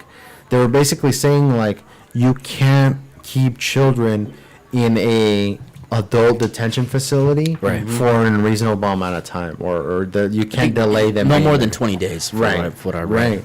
So that being the case, right? Right. There's another thing that has changed in the way that our law enforcement has been done. So the laws haven't changed. The Right. laws have been what they are immigration wise for quite a long Since Clinton, for, right? quite a, Some shit. for quite a long time. Yeah. Right. But the courts threw that monkey wrench into the works and said, hey, you can't have these children detained in detention facilities. Also, the way in which it's being prosecuted. So I think previously what was happening is that it was being treated as a civil matter, whereas now they're trying it as a criminal matter. Which makes sense because if you're doing something illegal, It's crime. It's you're going to enforce the laws, and there's going to be criminal consequences. So You can't keep children in a detention facility. So what do? Well, you keep them in a separate facility. And that's one of the things that has been going on. Got it. And that's kind of where like this whole outrage thing has been going on. Here's the thing. People want to bring up like, oh, it wasn't happening before, this and that. And it's like, okay, so what changed? It was happening before, but it was kind of in a strategic way, right? So instead of families coming over, kids with their parents, what they would do is they would come over as unaccompanied minors. Remember that whole thing? Oh, yep. Yeah. Because it was just a strategy to game the system, right? It was kind of I mean, at least this is my theory, right? It's like rather than going through with your family, well, you would just separate. You know, the parents would go through and then they would say, you know what, in a couple of weeks, just, you know, come meet me. And if you get caught, well, they'll just catch you and release you, you know? That's some bullshit. That's some irresponsible bullshit on the parents' part. And that's exactly, yeah, that's exactly the thing, right? People are like, oh, that's so cruel and this and that. And my response has been like, that is cruel. Why would parents put their children in that position to Yes. for that to happen to them? But at the same time, the other side of the coin is how bad is shit that they want to That they're willing to risk risk their that, right? kid's life to do that shit. Understood, man. But look, Yeah. like there's a way to apply for. And here's the thing, though. Oh, they're applying for asylum. Okay. The thing is Mexico. I mean, we've talked about Mexico's southern border, Yeah. right? And how that is compared to our southern border. Yeah. It's a lot stricter. There's a lot totally, more. dude. I mean, it's, I had brought that up to my mom because my mom also. I told her, I was like, look, I was like, I understand the outrage. I'm outraged as well, but we gotta keep it real. I mean, the Mexican president is bitching about human rights. The way they treat Central and South Americans in Mexico that are trying to get away from that bullshit there is Yeah. oh, dude, they treat them like shit. Well, so here's the thing. Here's kind of where my curiosity lies, and kind of when I think about this, it's like, well, so what happens? They have to cross through Mexico, right, to get to the U.S. border. Yeah. So what happens? Like, why don't they get stopped? Like, Mexico's not a small country. It's not, Like, no. it's a long travel, right? So what if they get stopped and they're just like, oh, don't mind me, I'm going to the U.S. They're like, oh, okay, cool. Yeah, they But just what have- if you like stayed? Like, what if you were like your intention was like, no, dude, I'm gonna stay here. What would Oh, they do They then? would not like it. Yeah, they'll be like, go back. Right? Yeah. So it's like the laws apply, right? And I mean I don't know, man. I know that the process for immigration is long and tedious, but that's everything with government. Honestly, I was thinking about this the other day. I was like, maybe take the Mexican president to court for laws against violations against humanity. Because I mean, this dude's not really doing anything to remedy what's going on over there. Well, but that's the funny thing about it too is like you know there's been a whole bunch of videos of President Fox talking shit about Donald Trump, and it's like, dude, like you have no fucking room to say anything. No. Right? Like you were a pretty shitty president yourself. Like Yeah. like things didn't really improve a whole lot while you were president. You know, and again, it's tough, man. I get it, but there's a lot Yeah, of I do too. There's a lot of other countries where people have, you know, and it's funny because I talk to people from other countries that are here that migrated legally, and generally it's the same feeling. They're like, look, I went through the process, I had to go through it, and yes, it was very long, it was tedious, it was very expensive, but I went through the process, and so should everybody else. Yeah. I mean, that's just what it comes down to. And a lot of the times, that part of the process, quite honestly, is being a lot more educated on this country than most people generally are. Right. You know, especially people that have, you know, that are high school graduates or even some college graduates. You know, in terms of like how laws are created, like, you know, the roles of Congress and stuff like that. Right. And it's just interesting to me that like this whole situation has come to pass because, you know, like everything, we give all this power to government, and all of a sudden a guy you don't like is in charge, and now all of a Now sudden they care. government is an issue. Now they care. You Where know? it's been happening for years. Yeah. And like I said, I had said before, I was like, you know what? I've noticed like the most hated presidencies seem to be the most transparent ones, whereas opposed to the most loved ones are the ones who are doing the shady shit in the background. Yeah, it really seems that way. An example, Obama. So loved, but there was a lot of shady shit that was happening. Yeah, I mean, in terms of bombs and drone strikes, it was funny because it's funny because a friend of ours posted a thing like, oh, Trump has dropped bombs, dropped bombs on other countries every such X amount of minutes. If you listen back, and I posted this video as a reply, it was like, okay, but he promised us in his campaign that he was going to bomb the shit out of ISIS. Like, that's, He did, yeah. He followed through. Yeah, he Also, did. in Obama's administration, all I gotta say is Doctors Without Borders. Yeah. That That hospital got bombed. Exactly. And here's the thing: is stuff like that happens, but like there's safeguards against it. There's protocols and procedures. These people from Doctors Without Borders, man, I've heard the story in terms of like how they were trying to reach out and like how they were trying to like, dude, they were sitting ducks basically. They knew it was gonna happen, and they were trying to get in contact with whoever they could get in contact with, and shit happened. They still got bombed. Shitty. Yeah. So, but yeah, it's not a great situation. And then there's a whole controversy about Melania's jacket. Oh, yeah. You heard about that today? Yeah. Anything to it's. And it's funny because it almost seems to me like,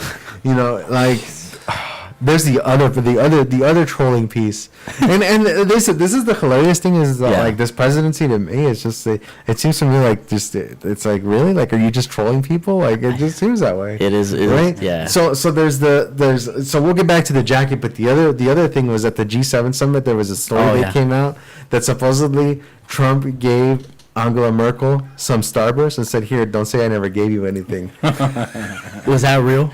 I don't know. I don't know. God, that's funny. Part of me is like, you know what? I hope that's 100% legit. He is a troll king. I just gotta say he's a troll. That's a master. That's a master trolling. I don't like to do, but he's a troll king. Yeah. He really is. Yeah. It's funny. Oh my gosh, man, that's funny. So I don't know. The jacket part. The jacket part. So the jacket was supposed to be. I think it was something like it wasn't even like super expensive. I think I heard somebody say it was like a $40 jacket that said "I don't really care, do you?" And she was seen with that jacket boarding a plane. And then she took it off or something. Yeah, she didn't like people were like, "Oh, she wore that to tour." No, first of all, she visited. She didn't have to visit this facility, but she did. That's more than what our lieutenant governor, who's making a big fucking stink about this thing. Yeah, that's more than what he's done. He's never been to these facilities. He doesn't know what they look like. Yeah. Some of the videos I saw, dude, some of one of the facilities in particular look better than some of the public schools that I've seen. Yeah. Certainly better than some of the living conditions that we were in when we were overseas. In terms of number of people in certain space. Yeah, I would hope so. I mean, they're kids. I mean, they need to take care.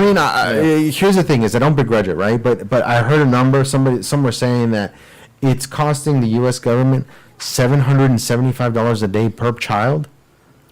Now imagine investing that sort of money in our own children, or just in the national debt. Right? I mean, a fraction of that. Take $75. Add an extra for every child in the U.S. Add an extra $75 to their stuff that's allocated.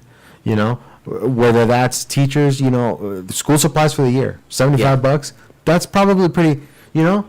But that way teachers don't have to out of their own salary. I've heard these stories of teachers having to buy their own supplies. Yeah. So hearing that come to light about the whole, well, kids aren't allowed to be in adult facilities. Now I see why that's happening. Right. Okay. So now that's the thing is Trump signed an executive order that demanded that the families aren't separated, and then as soon as he did that. Oh, well, what he's doing is now that's illegal because the court determination, and it's like, well, fuck, guys. Like, what do you want? What do you want? Yeah. Yeah. So then, like he had said, hey, Congress, pass something, right? Yeah. Pass a bill, put a bill together, pass it, get it to my desk. Yeah, because two bills were crafted and were shot down. Because that's at least the thing to do. Like, yeah, I understand. Like, these people came over illegally. Okay, yeah. But, like, don't separate them. I mean, that's fucked up. Yeah, it is fucked up. And I bet the majority of people agree. But that's where it came from. That's from that court determination. It wasn't just like, oh, I'm going to be a dick and take their children away. No, it wasn't about that at all. It's because of that court determination. Well, they had to figure out what to do with the children. Right. Yeah, they Right. don't want to put them together. Because they couldn't, the court determined that the children couldn't be in a detention facility for an extended period of time, which was more than, I think, 20 days. And with any of these things, if they're going to prosecute them in a criminal manner. So here's the thing that was happening with the unaccompanied minors. Let's go back a few years to a different presidency. Let's do that. So a person who, has no documentation and tells you they're 15 years old shows up to your border. And all of a sudden he's on the other side of the border and you catch him. What is the process there? So, there's basically like giving an appointment. It's like, hey, look, like we're really busy right now, but come back and, we'll say the date is today. Come back in January for your court hearing. Gone. Bye. See ya. 3 months. You think they go back in January to, for their court hearing? No, they disappear. Yeah. And that's what was happening. And it's funny because I've been hearing this number for at least 5 years. Yeah. 11 million illegal immigrants in the U.S. There's no fucking way. There's no way that it's been 11 million for this many years. It just hasn't.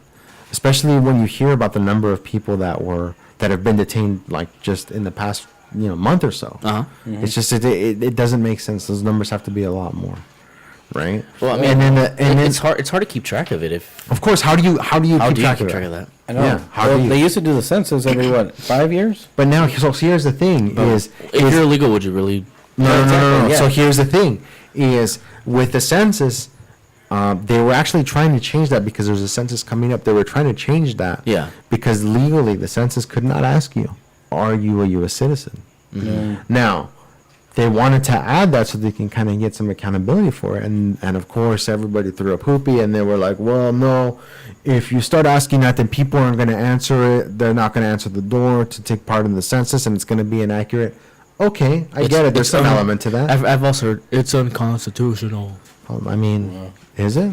I mean, I guess. They have a nun?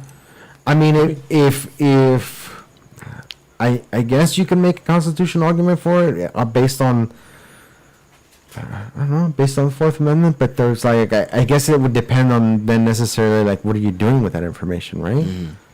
Like if you're just asking somebody, I don't know, is it unconstitutional? I don't know. If you're asking them from the color of authority that like if you don't answer my question then something bad will happen to you, then yeah, of course it's 100% unconstitutional. But the question itself, is it? I don't know. I guess a gray area there. Yeah. Yeah. So I think that's the argument for that. Yeah. But that's why that's happening. And then to come out of all of this, and speaking of master trolling, right? Yeah. The Time magazine cover. Time magazine. Oh, I saw that Time magazine with the little girl. Yeah. That picture's fake. Of course. So the they say, oh, no, nobody believes that actual picture was taken. Like, no, a picture of Trump saying to the little girl, "Welcome to America," did not actually happen. The little girl crying, the source for that was actually like they talked to they talked to the father of that child, and she said no, she's with her mom, and I think they even mentioned like, whoever she was. Yeah, I think that was that little I kid. didn't see that. Yeah. So they cropped what they did for the Time magazine. They cropped her out, And then put it on. and then they put like a picture of Trump looking What's down. the name of the article, Vic? This one said, this is from the New York Times. Yeah. She became the face of family separation at the border. Yeah, so she became the face of family separation at the border, but meanwhile she's with her mom. How does that happen? How does it happen? There's the cover. Yeah. Gotcha. Yeah. So that picture, she's with her mom. And in fact, like the little girl was crying like I guess I don't know where this came from, but I heard them talking about it on the radio. Yeah. When they asked the agent about it, like the agent asked like, "Hey, is she okay?" She's like, "Oh no, she's just thirsty and tired." Like that's why she was crying, because she was just being a 2-year-old. Yeah. Yeah. So yeah, it's not because Just they're everybody separated. just- I can't stand media, dude. I know, they're too much. I can't stand them. Yeah, dude. They're like I told our buddy Javier, one of our guests that was on here Yeah. before. I told him like it's like, dude, it sucks. Yeah, they need to hold every other administration accountable, and they're gonna hold everybody who's responsible for what's going on needs to be held accountable, because these are innocent people, and all these laws and stuff like that, and also Mexico hold them accountable. I was like, yeah, they do, but the media's not going to do that because they care more about rates than they do about facts, and they're just going to use Trump as a scapegoat. Well, that sells, right? Of course it sells. Like, it's funny because it's like all Playing on feelings. That's all that matters now. And then That what was his happened with name? the social media thing. What was his name? Peter Fonda. Did you hear about that? No, I didn't hear. No, what about Peter Fonda? So he posted a thing like, let me find the actual tweet because I don't want to misquote it. It's important. This is important, people. Gotta do some research. Do your research. Leave your feelings aside. Although feelings too That's so hard, though. It is hard. I mean, because especially when it comes to kids. You have a ton of biases already built in. You know. Yeah. It's like how do you overcome these conditioned biases? Well, like know? today I was listening to the radio on the way, driving to wherever I was going, and they were talking about these situations. And, you could see, I was just paying attention to the bigger picture. I wasn't paying attention to what they were saying. Mm-hmm. But you could totally tell that they were trying, like, convince people, oh, this is why, and this is why. And instead of them trying to go and find out what really happened, you know what I mean? Oh, okay. It's just like get people on their team? Yeah, exactly. Okay. So this is the tweet which was deleted. Okay, by Peter Fonda? Yeah. So he was like, we should rip Barron Trump from his mother's arms and put him in a cage with pedophiles and see if mother will so he says will stand up against the giant asshole she's married to. What the 90 million people on the streets on the same weekend in the country. Fuck. Okay. So let's unpack that, right? That's remember a while back when Trump had said that Mexico isn't sending their best people, that among some of that there's rapists and the media lost their absolute fucking shit, saying, oh, he's saying they're all drug dealers and they're all rapists and this and that. And what's this fucker doing? Calling them the same thing. Now here, exactly. And where's the outrage there? He's saying that we should. So like the implication is that like what? That all other children are being put in cages with pedophiles.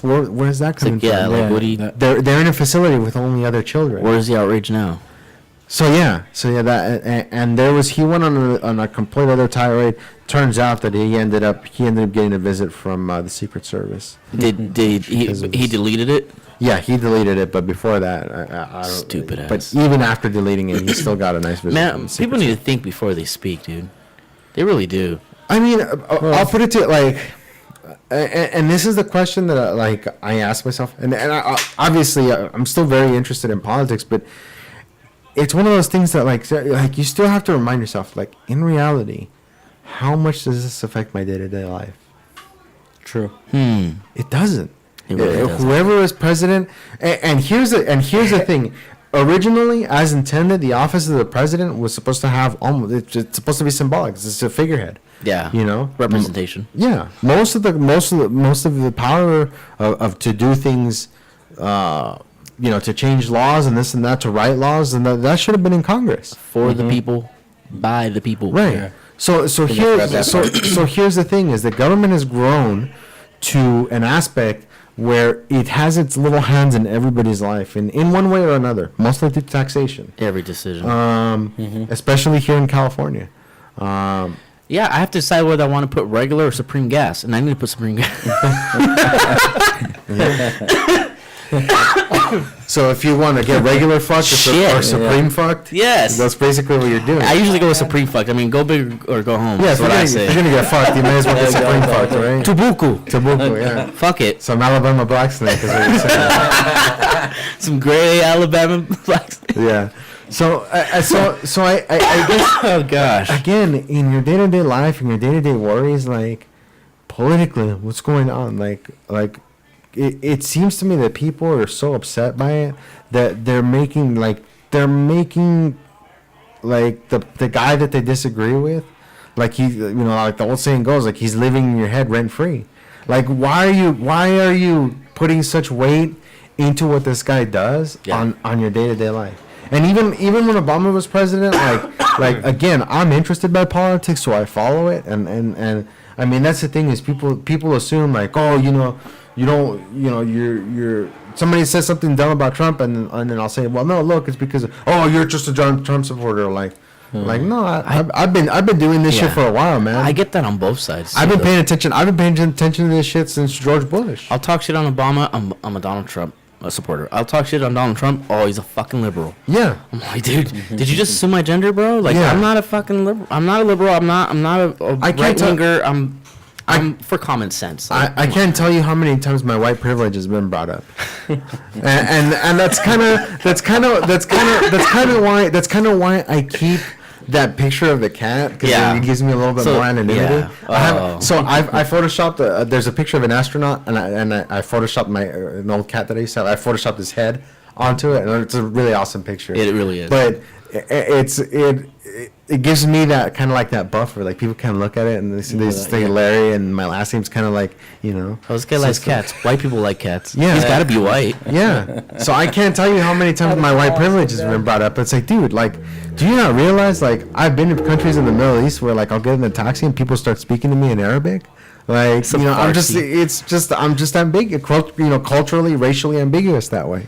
Damn you and your racial ambiguity, Larry. How dare you? Yeah, it's not obvious. How dare you? You and your racial ambiguity. Yeah. Freaking damn you. But it's funny, and I bring that up. I was like, whoa, bro, that's pretty fucking racist, man. You said I'm like, Little didn't know you're a meaner. So. yeah, that's fucking. I would like to see the face on the other guy when he's reading that. Yeah, it's like, dude, like you just assumed I'm white, bro. Fucking English is my second language, dude. Yeah.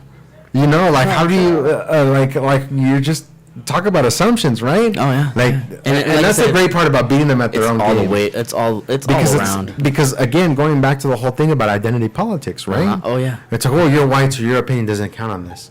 Wait, no. First of all, I'm not, and second of all, well, if I was, why wouldn't that count? Yeah. Yeah. So I don't know. It's pretty hilarious, man. It's funny, man. I think I'm gonna change my. So there's this this dude that does like horoscope stuff and on the Mexican channel. His name's Walter Mercado. Oh, I think I'm gonna change my Facebook profile to that. Yeah. See what happens, because this dude is white as shit. Yeah. Silver blonde hair, but Silver he's white. Mexican and stuff. So. I don't know. Is he Mexican. No, he's He's Central or South American, I don't know. something like that. Yeah, he's Hispanic or. Somewhere around. I don't know what he is. But he's So it's something. more like a European look to him. Oh yeah. Yeah, Super. Yeah. Big time. It's funny. When I was in the military, there was a guy with the last name Martinez, but like super Spanish. Like European Spanish. Yeah.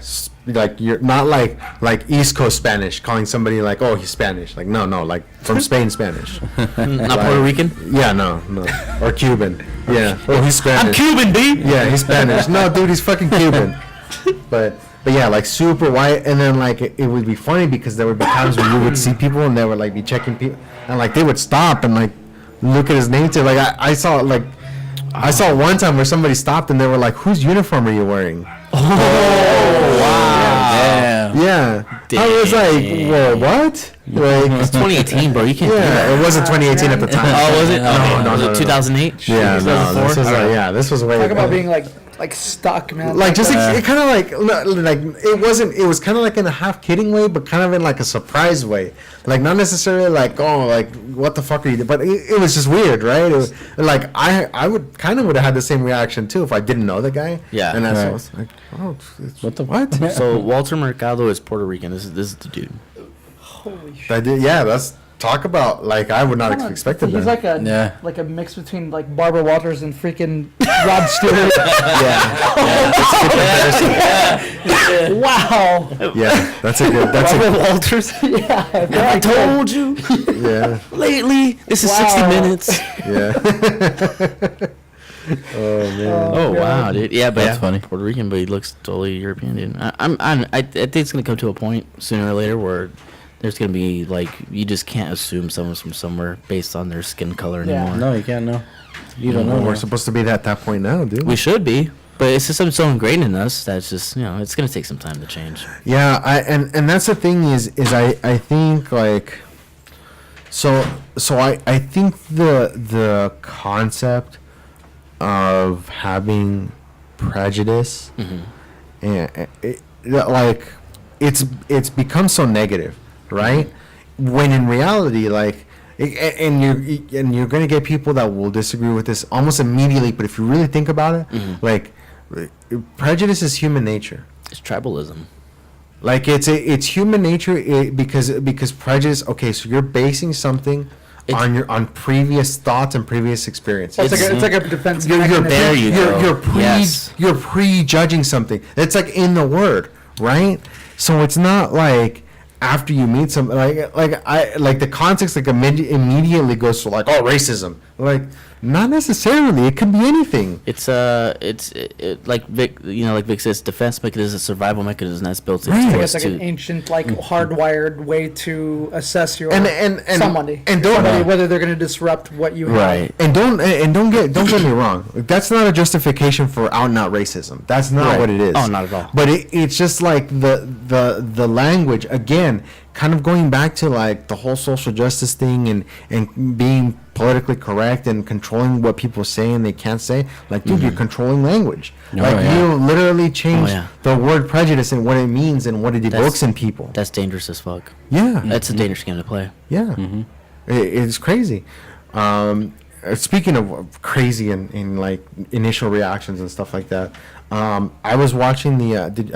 Have you been listening to the Joe Rogan podcast at all lately? Yeah, I love So- that Not podcast. recently. So I was listening to the episode with the MMA podcast with Faraz Sahabi, I didn't listen. the MMA trainer, and they got like in like some super like philosophical like not argument but like discussion, right? So he brought up a really interesting thing that I thought I was like, at first I was like, well, wait, what? But it really changed the way that because the way he explained that, and he explained it so many times, but Joe just wasn't getting it.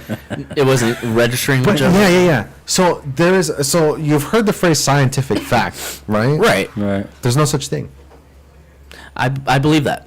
Nothing. There's no such thing as a scientific. Like, if you really think about I think it, I know where you're going with this. and that's what he explained. He's like, in terms of science and being what it is, like, you can only really get to the point where you say like, this is a hypothesis, because Yeah. in order for science to, and he didn't say this, but now this is my interpretation of it, right? In order for science to continue to advance, we have to question what we know as scientific fact. It's a constant questioning of Right. these facts that you think you know. Right. Which is the scientific method is, all right, you got to keep questioning. Right. Okay, well, let's test this then. Oh, we got this result. Now let's test this result. Oh, we got a different thing. Right. Now let's test this. Just evolving. Yeah. So one of the, and then they've talked about like the concept of randomness and stuff like that, and it actually not existing. If you really think Yeah. about it, like There's a good book on randomness, I think, from I didn't read it all, but I have the book. Yeah. It's from Nassim Taleb. He wrote the book of the Black Swan. Have you heard of it? The movie. Wait, not the movie, right? Like No, not the movie. Okay, But okay. yeah. He wrote the book Black Swan, but he has a book on randomness. I forgot the title, but you guys should. what's the get guy's name? it. Nassim Taleb, Taleb. They might I'm have. a big book reader. They might have even mentioned them, and I think you guys were probably. Nah. Just, Fooled by randomness. Nassim Taleb. Yes. Oh, Taleb. Oh, okay. Yeah. Fooled by randomness. Fooled by randomness. Yeah. yeah.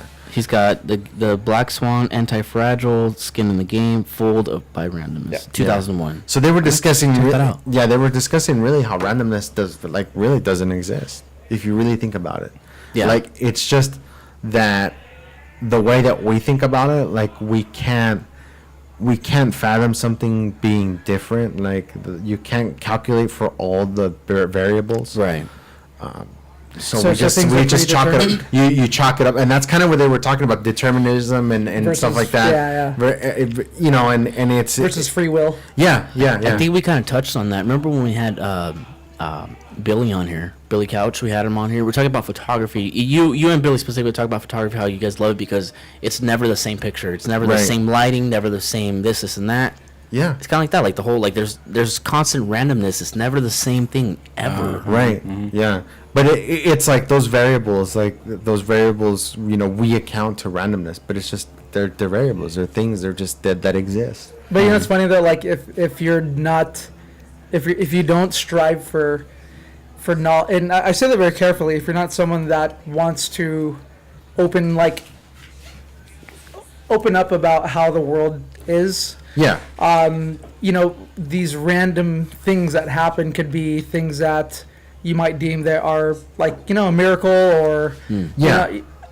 or things that are explainable see- by some. You know what I mean? I can see why you're saying that you want to tread carefully there because like you mentioned miracle and people might account that to like, oh well, something bad happened to me. It's just God's will, or stuff like that. And I can see that, but then at a certain point, it's like, it can go both ways. Like, what if something really good happens to you? Is it because you did it, or because I it was question God the will? fuck out of everything. Of course, Yeah. You know, it's like, That's not a bad way to be. you know what I man. mean? Because there's some, there's You can probably put- some crazy shit that's happened to you guys I don't know about. Yeah, There's some yeah. crazy shit that recently has like been happening to me that. like the guy that pointed at the thing. Like, how that? I mean, who Well, was that's that what I'm guy? saying. It's like, how do you explain that? Like, what's like the rationale behind that? I mean, I'm pretty sure that if like some freaking neuroscientist or psychologist like were to look at that picture by picture, he'd be able to go give you like Yeah. several And explanations on that and be like Yeah. and quell our our curiosity. curiosity. Be like, oh, okay, that's exactly what That's it why is. he But did it, what yeah. if they're but like to But- me, it's like That's not I don't fact, know, though. man. Like, there's could be- something yeah. else behind that shit. Because that you know just- what? That's just that neuroscience or science. That's their perspective. Right. We won't know until we Yeah. talk to that guy. If we ever talk to him. I don't think we ever will, but I mean, No. Yeah, but do you think he might even be able to explain that to you? probably though? not because Probably he not, was drunk yeah. as fuck. Yeah. You know, like it's like it's crazy. Like He's probably still like thinking about like, fuck, that worked. Did that just happen? That worked. So another funny story. So my cousin's one of my cousin's really good friends. Him and his friends went to Mexico. They got pulled over by the cops, and they're like, trying to get him to pay up and this and that. Yeah. But this dude, he was so fucked up. He doesn't remember this. His friends were there. Like I talked to his friends soon. They corroborated. They're like, yeah, dude, that happened. Like we were there. It happened. Like he got off the car, like talking all this match. Like like in Spanish, like who the fuck do you guys think you're fucking with? Do you know who the fuck I am? Do you know who my dad is? This and that. And the cops got. I mean, they were like, dude, I swear the cops turned white. They were like, oh fuck, who are we fucking with? oh shit. and then and so they told him the whole story about what happened, and he's like, dude, I have no idea. I don't remember saying that. Oh my god, like, dude, like you guys could have been killed. Like, you had no idea. Yeah. Woo, so yeah, there is some crazy shit that happens, Dude. and you have crazy randomness. Yeah, fooled by randomness. Dude, like I mean, like there's so many things that you could, possibly like you could put on paper and say, oh, this is exactly what happened, but like, Right. what the fuck? Like, how, like, what are the chances of them actually? You know what I mean? Like, Yeah. Yeah. it's just like, what the hell? Like everything, being able to like repeat everything, right? And that's the thing is like when you think about randomness, you think about like, repeatability, like a coin flip. Like if you flip a coin, like how many times is it? Like is it really random or like Even memory is a trip to me. I think memory is like a whole like a time machine in itself. Yeah. Because we think about that moment, and I'm Yeah. transported there. I remember that night Yeah. like it was yesterday. Yeah. Yeah. Yeah. And then there's some shit that somebody told me to do last week, and I agreed to it, and then And you come forget. Monday I'll probably fucking like they'll remind me and be like, Yeah. oh yeah, I completely forgot. Yeah. So Our minds is it's Yeah. it's incredible, dude. I mean, I have some completely useless things stored in my brain Oh, that same. that never like. Why is that even there? And then like important shit. it's like- Survival, bro. Dude, I Like, think no. like so I just recently heard this, but like the amount like the in terms of distance, if you were to equate it to something that the distance like there's like I think 100 billion like neural cells or neurons in your head. Uh-huh. So in terms of distance, like it's it's the Oh. equivalent of going from LA to London. Yeah. It's Oh, for the Yeah. information. Yeah. but at the same time, it's so the mass is so it's so dense, but that distance, it's incredible. That's fucking insane, right? It's like, it's mind blowing. I know what you're talking about. I don't know how to explain exactly, but I've read that too, and it's fucking mind blowing, dude. yeah, it's crazy. Oh my gosh, we're not even smoking Literally. weed. We're just drinking whiskey. Yeah. I, with us. know. Like, are you guys into that whole like crazy spiritual transcendence? Like, I don't know. I know I'm not. I'm open. Like that's the thing. I'm open to it. I know that like the human mind is more than what we really give it credit for on a Yeah. daily basis. Like people don't really put much thought into like their own minds. So I was listening to Yeah. a podcast today, and a lot of people, they like experimenting with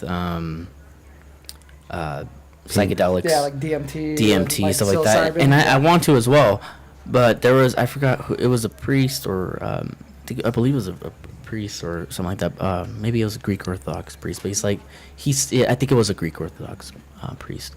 He said that to me is like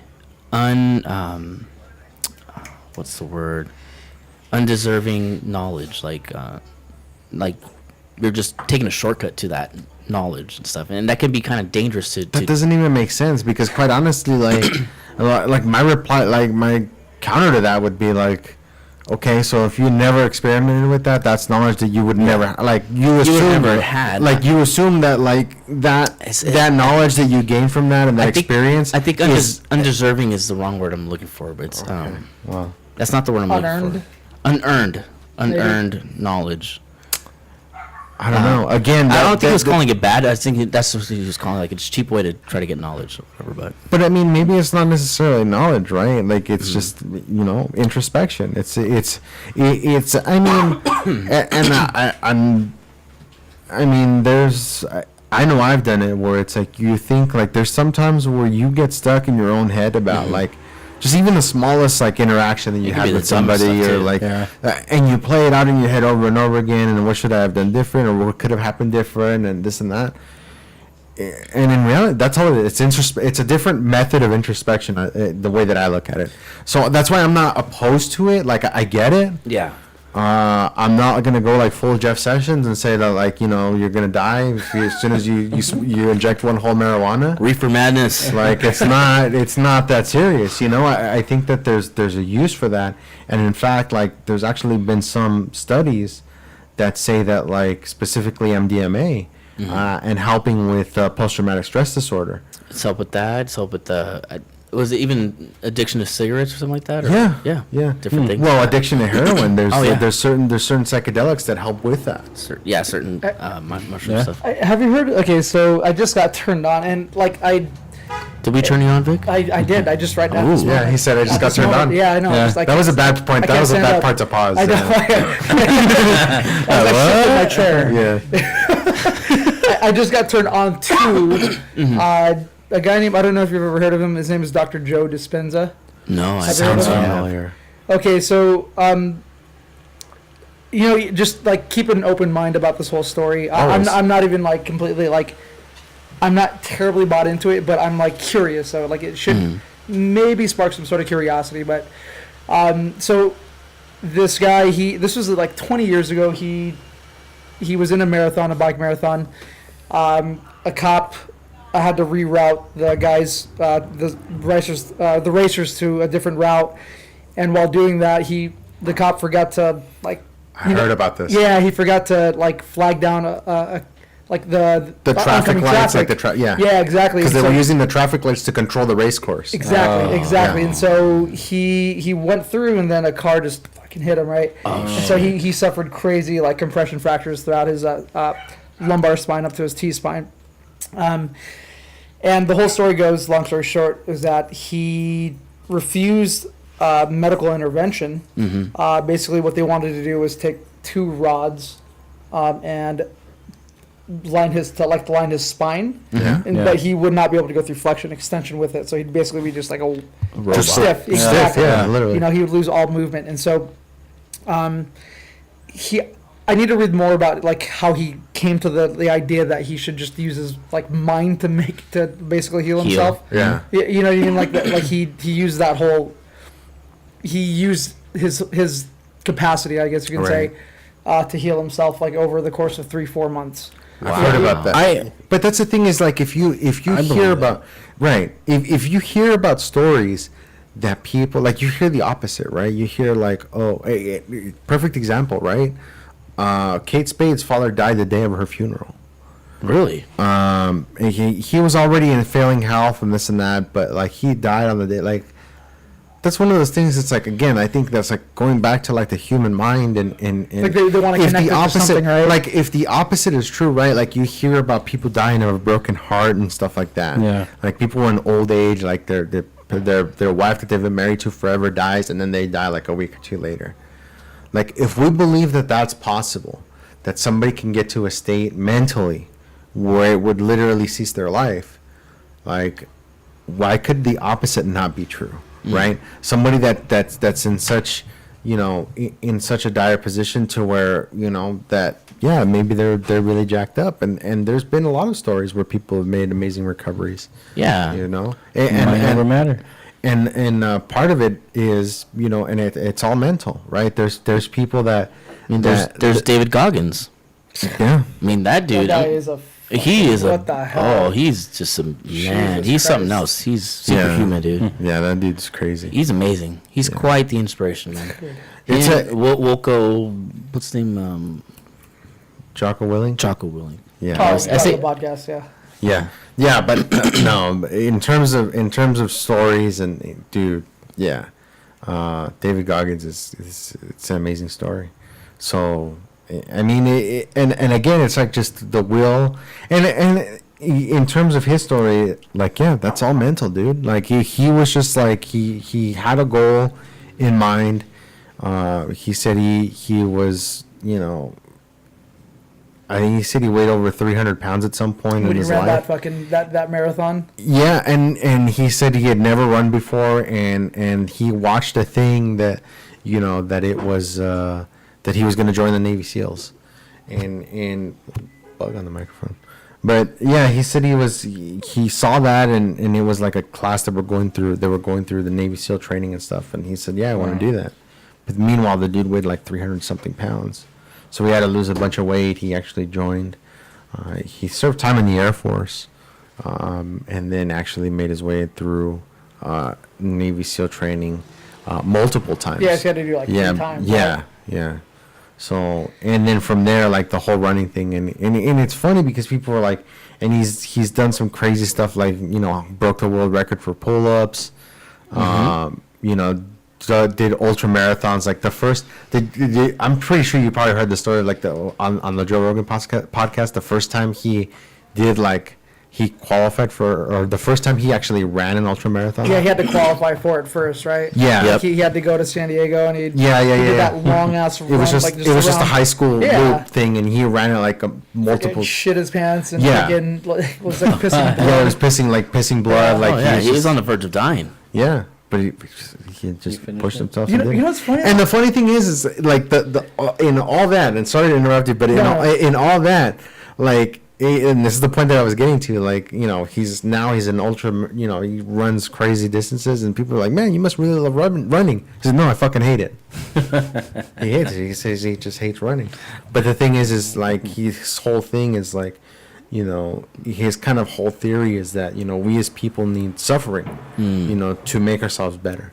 Yeah, I was I hear people believe that, bitching yeah. about suffering all the time, and I think suffering is necessary. It's an essential part of life. It's a learning. Well, it's in how Trial you by deal with fire. it. Yeah, I mean, you really have to. It's just, I don't know. It's like one of the best ways. It's like one of our greatest teachers, right? Absolutely. Yeah. Yeah. Well, that's the thing is, like, what do you gain from being comfortable? Right. I mean, I mean, suffering. you gain comfort. Like, that's it. That's where it ends. And comfort's a dangerous place to be in. Yeah. Dangerous place to be in. That's- I mean, suffering teaches you, like you said, it helps you grow, helps you. So, yeah. Vic, what were you saying about what's funny? Well, the funny thing is, though, like, and like to kind of go like deep into this, but you know, we're a little bit more quicker to acknowledge like a story like that. Yeah. But there's a part of us, like when I talked about that whole Dr. Joe Dispenza thing, where he used himself, you know, the lack of, you know, no medical intervention to basically get his spine back to norm, you know, to healing, to normal function. You know what I mean? Right.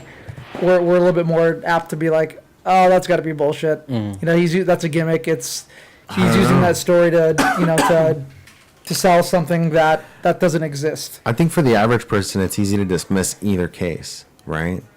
We're above average. Well, yeah, because that's the thing. It's like, oh, you know, the guy's just a freak of nature. Like, I could never do that. I find it funny, like, the same people that deny shit like that or anything like that are the same people that'll claim, like, oh, there's alien life or there's, you know.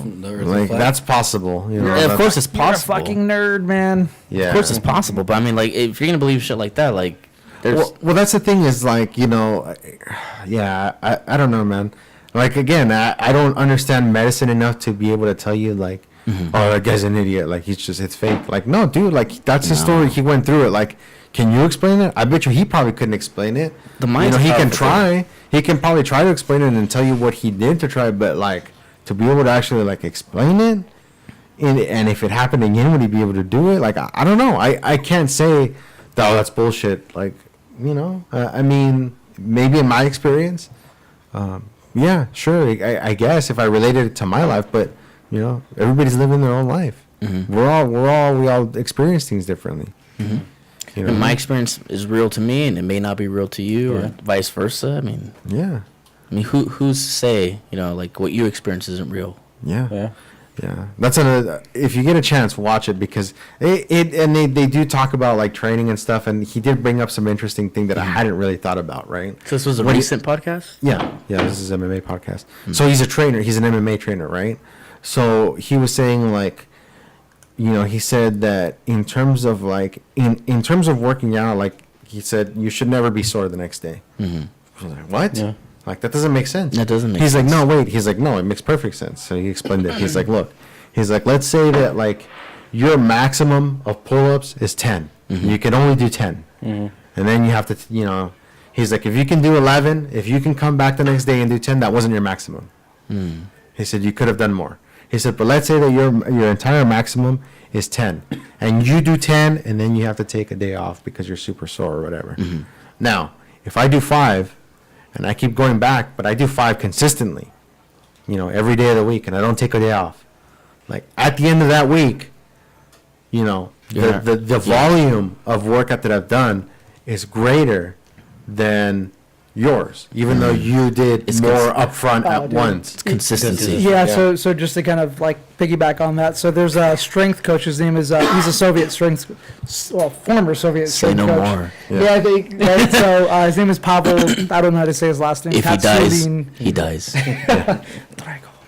Like he's very like he talks about the stimulus of strength training that you shouldn't train to where you're like sore as all shit the next day. Well, you can't go on, yeah. And I've done that. It's terrible, especially, Oh, and yeah, it's for sure.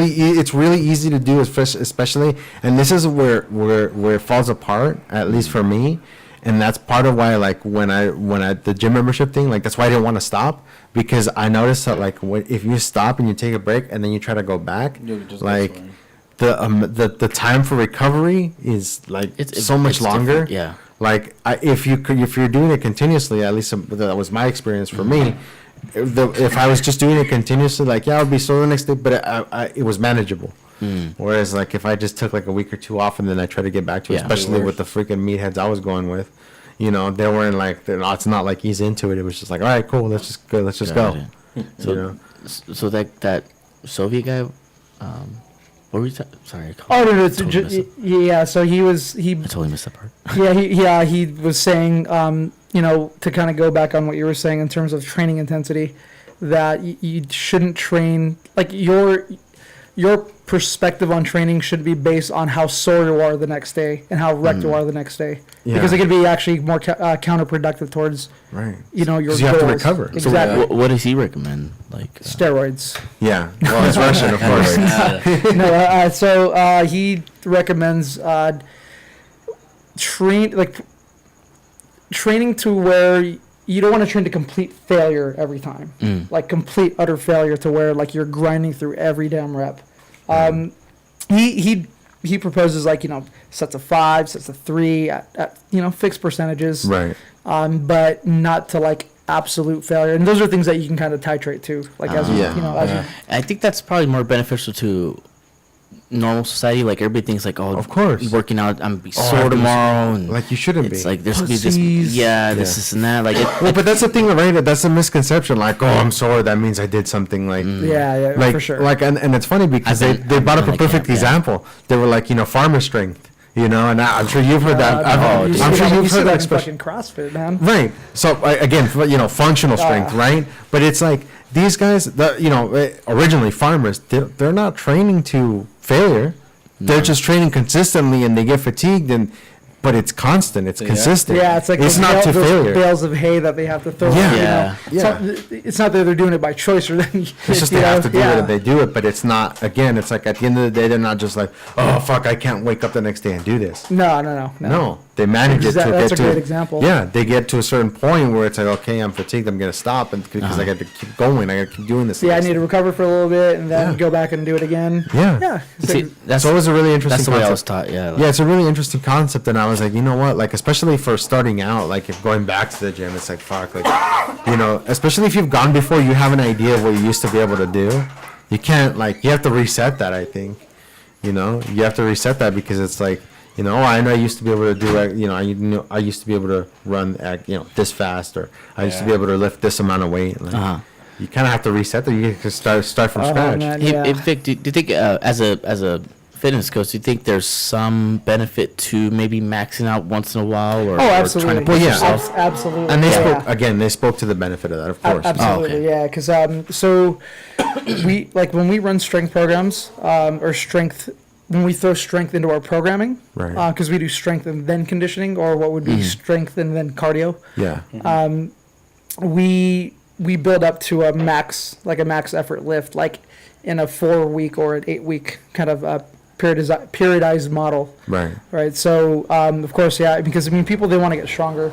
You know, they want to lift a little bit more weight. They want to, you know, they want to do more things in CrossFit. So, And that's what that way it's quantifiable, right? Like you can say like, oh, I used to lift, you know, 100 pounds, but now I can do 120, and it's rewarding, you know. Yeah. And so I mean, I guess from that point it makes sense.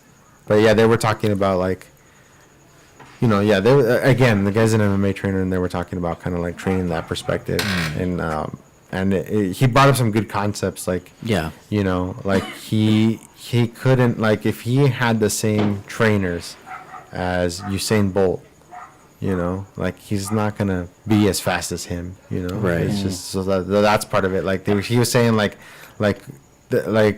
all the top, like coaching is important. He's like, but yeah, Yeah. you still have to have the ability, like Well- like Then you have some Natural people that would ability. be like, "Oh, I've been smoking for so long." And it's like, "Why am I gonna work out?"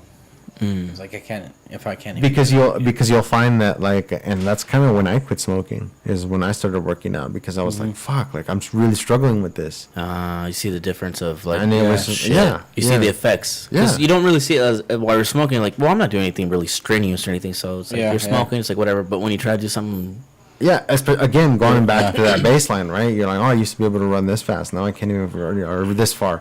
Now I Yeah. can't even run like an eighth of that, you know? Yeah. I think, in my opinion, I think fitness is not cookie cutter. No.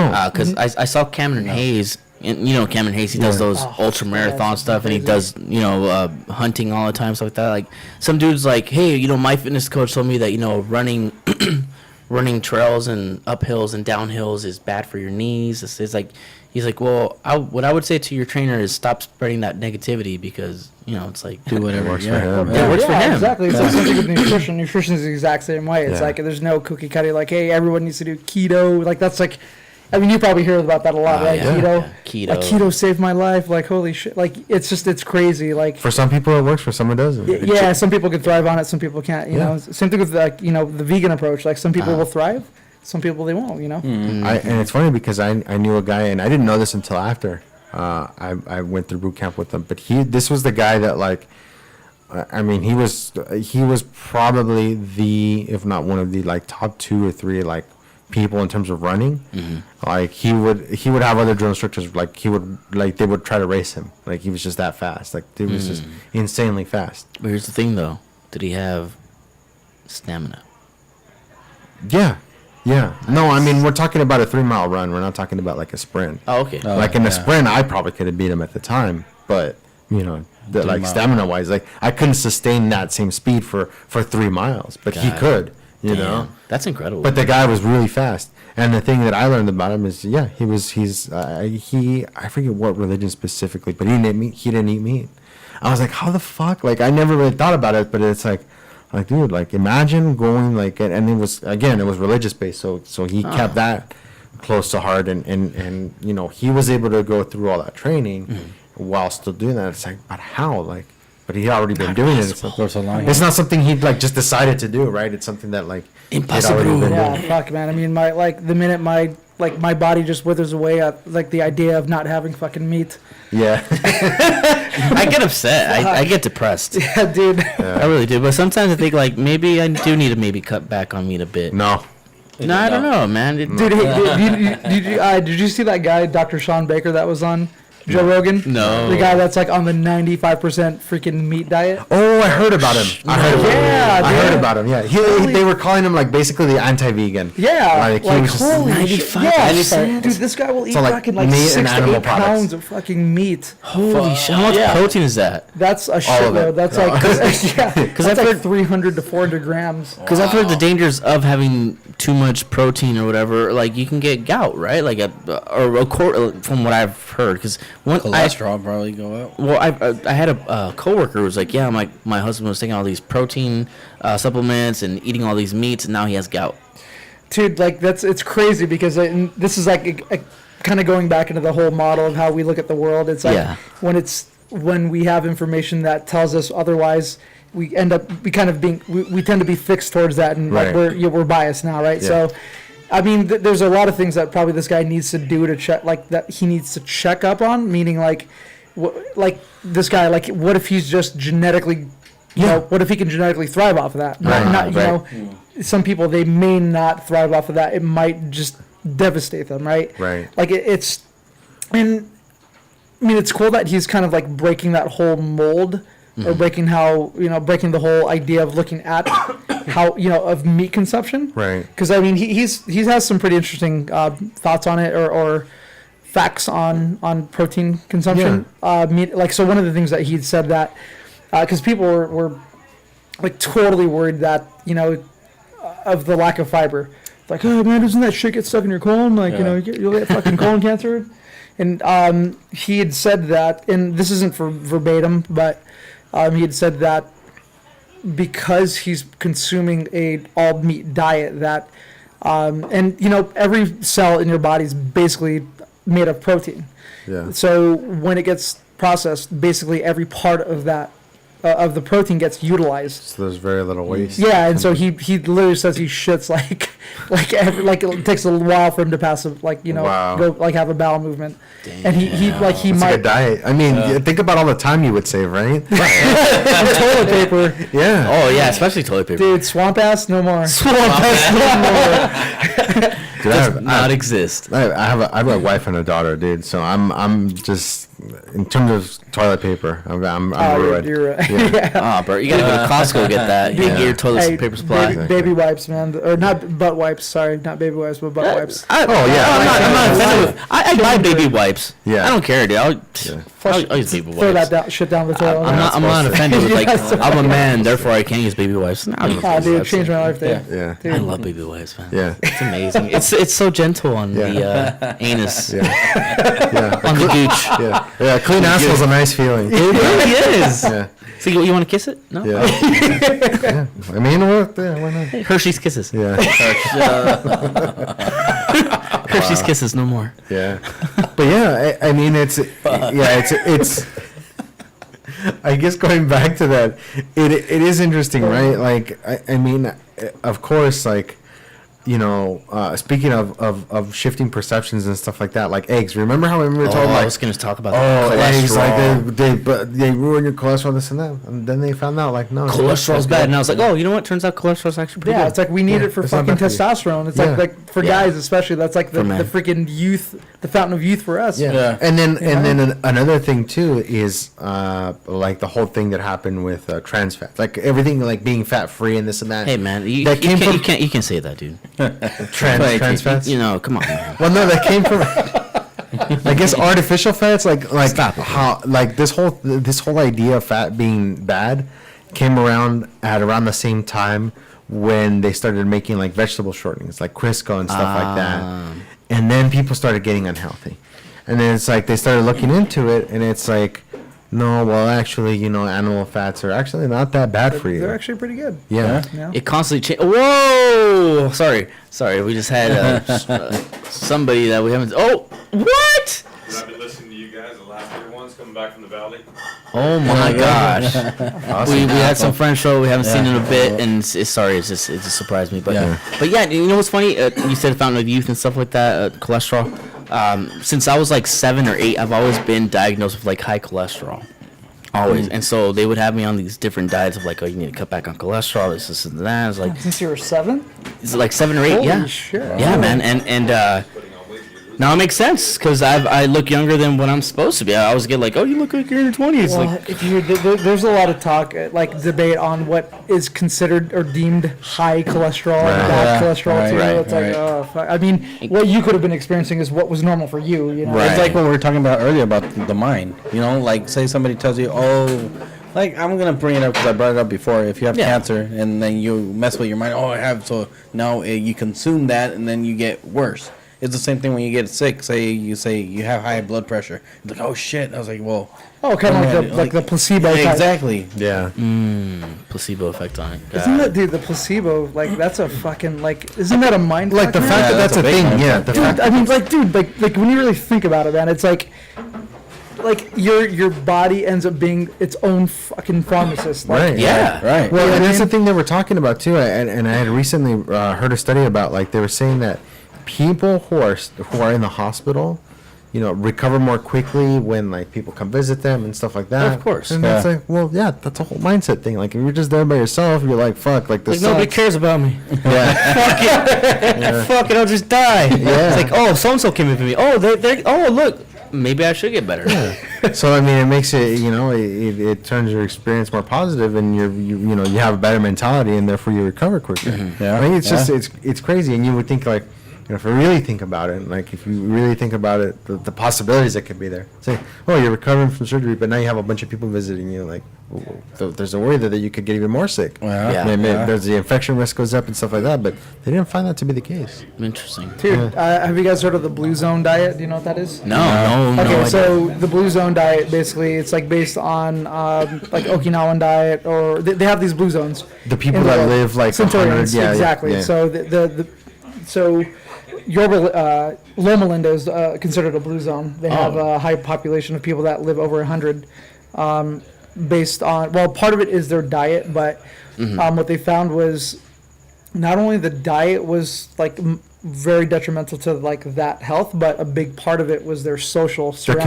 community. Yeah. Uh-huh. You know, like that contributed like Hugely. tremendously to their well-being. Yeah, because that's the one trend that they noticed too. It's like, you know, there was more community activity. Like there was, you know, people would be more active in their community. Fucking CrossFit. In terms of train. Yeah. CrossFit. What you want pitch? Specifically CrossFit proper. Yeah. CrossFit proper in Corona, California. Yeah. CrossFit proper, bitch. Yeah. You're CrossFit. Yeah. See, that's where you want to go, because, you know, you don't want to get injured. I'm sold, Vic. There you go. I'm going to your gym. Fuck There you go. Fuck yeah. Yeah.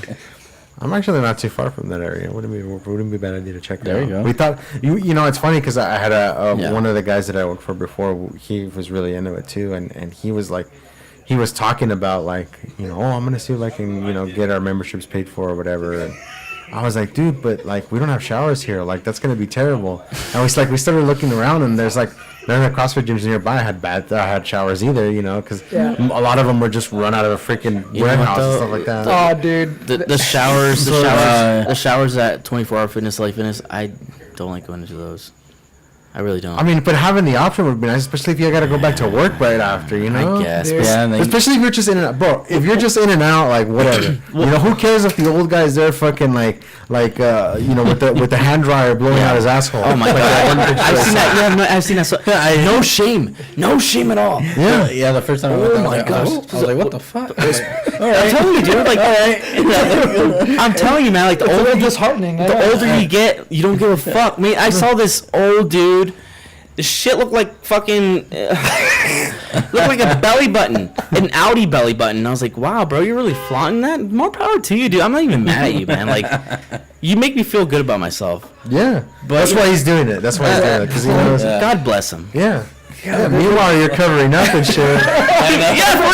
Everyone's had that experience, right, where they see that old man fucking blowing his balls out, right? Yeah. Just fucking grabbing that wrinkled sack, just fucking up and just getting deep in there, like, That dude's got to go back to work, man. God, Bro, I man. stuck my face there, bro. I stuck my face in there. Oh God. Fuck. It's funny because like we have, I hope they're watching, but there's two guys. Well, there's actually two dudes, two older men at our gym, They come in, they're there in the morning, early morning, and we have a hose outside, and They're out there. they're out there fucking shower just. They're doing fuck. Yeah, they're like, fuck this, man. They need to shower before they go to work, Yeah. and so they got a hose attachment, and then just out. That's and awesome. straight How into old the- are these men?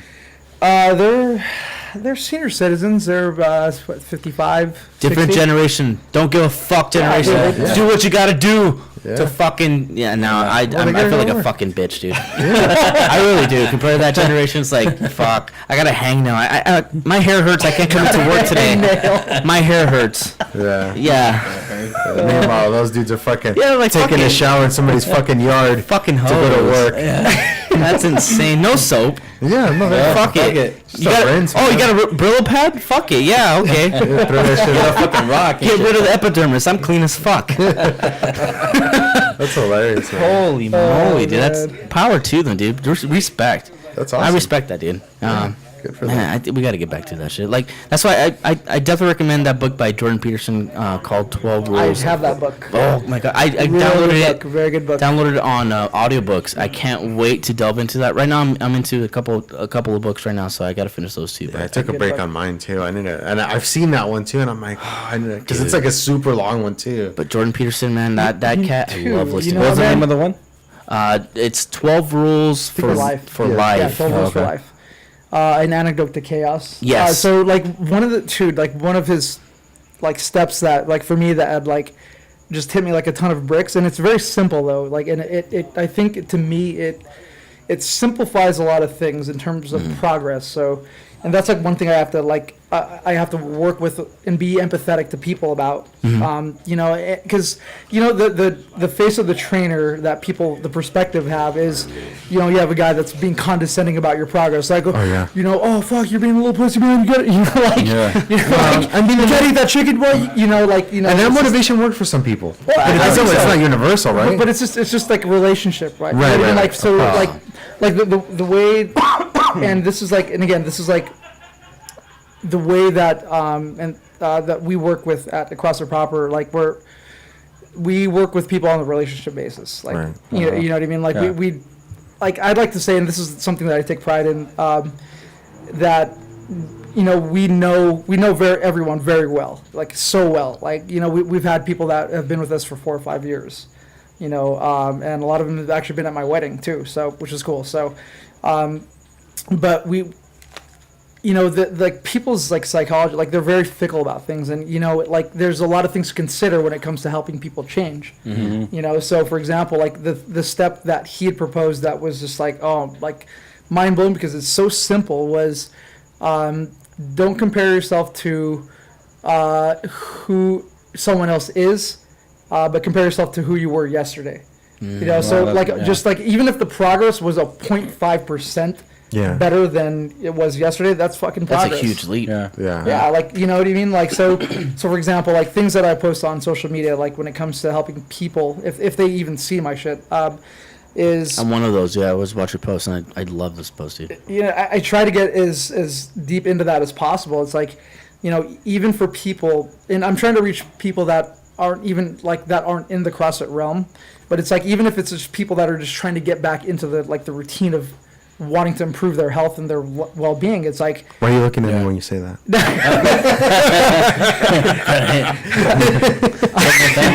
Triggered. I see what you're trying to say here. so Larry, CrossFit Proper is down the street from where you work. It's not far. Actually. I'll tell you where I work later. It's not far at all. So like, you know, I tell people it's like, you know, or at least the message I try to get out there is, hey, you know, don't think of this as being a perfect path. You know what I mean? Even if it means, hey, get to the gym twice a week. Like, you know, if you're not going, well, not even go to the gym. It's like, if you want to just get active, like Go take a walk. take a walk for 30 minutes with your dog. Just twice start. a day. Because you're Exactly. doing more than what you would have been Twice a doing week, last sorry. week, Exactly. or yesterday, or an hour ago. Exactly. Yeah, It's just a yeah. small thing. It doesn't Yeah. have to be the perfect program. There's no such thing as a perfect program. Change something small and then it leads to something. Exactly. It always does. You know what I mean? It always does. Yeah, I mean, yeah, you guys have that's seen it true. in your life when it comes to certain things. you Yeah. know, right? Yeah. Yeah. One of the rules he has too is to sit up straight.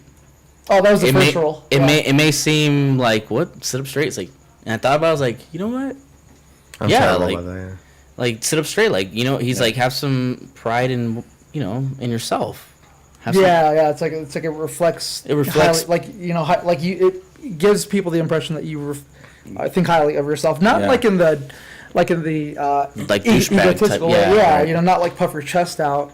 kind of like a leadership, like someone to look to, like Right. for leadership or some. I don't know, man.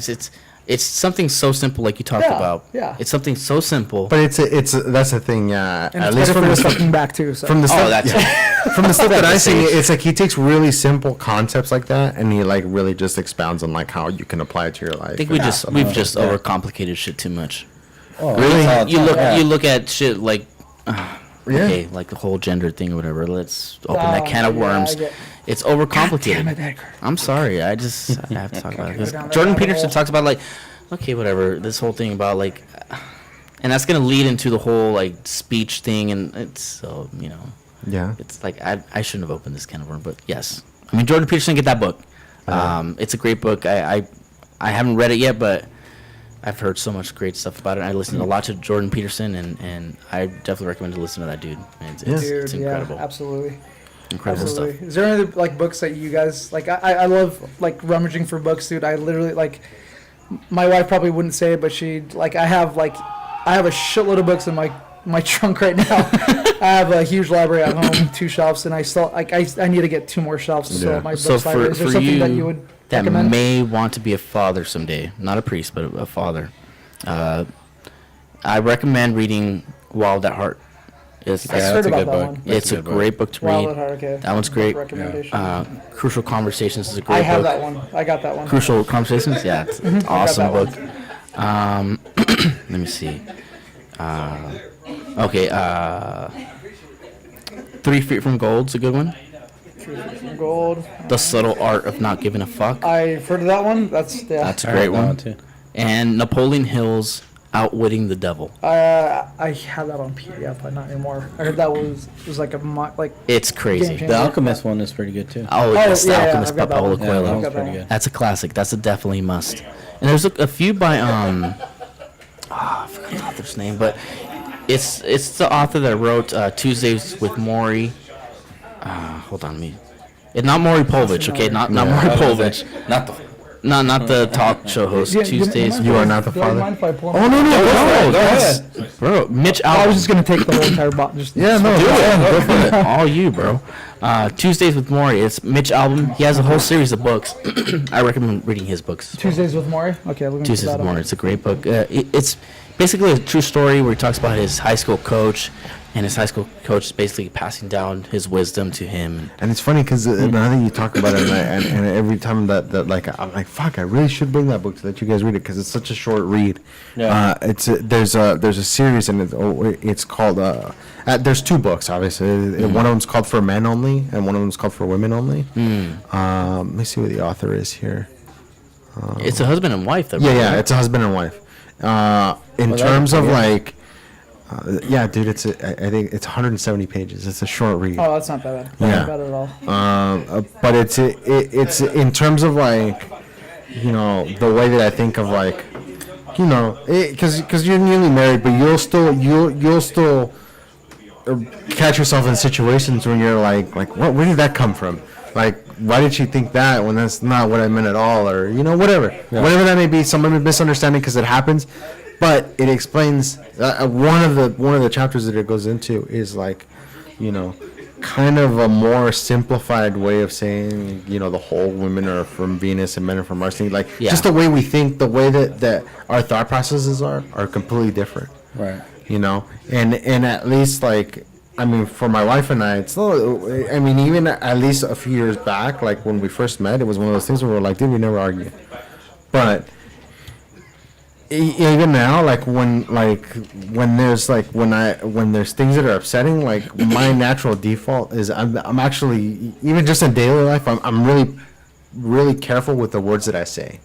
So when it comes to a situation like that where there's a disagreement or something like that, like I don't talk. Like I just completely shut down because I really want to think about the situation Before.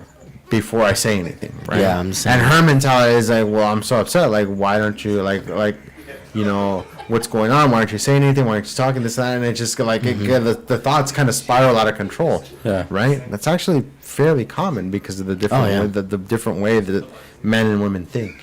Right. So again, short read, but really highly recommended to pretty much anybody with that wants to actually improve their relationships with their significant other. Come to think of it, I think Jen had let me borrow that book. I think I still have, and I still have not read it yet. Shit, that's been years. I gotta read it and then get back to you guys. Yeah, I don't know if I have it or she may have let you borrow it after I read it. I don't know. But yeah, It's kind of to piggyback on what you were just saying about like choosing your words wisely or carefully when it comes to like communicating. So have you heard of this this food series on Netflix called Chef's Table? Yeah. I haven't. Dude, fucking amazing, man. Oh my god. Like, yeah, you gotta watch that. Like, it's just like it's beautifully crafted, like a beautiful Like the American art, videography, the music, like, and telling the story about these chefs, and how they go about picking their ingredients and this and that, it's like beautiful, man. It's just art. It's like just you guys would it's appreciate it's it. awesome. Yeah. What's that sushi one? Is it kind of like that? Because I kind of enjoy that one. Sushi. Something dreams of sushi.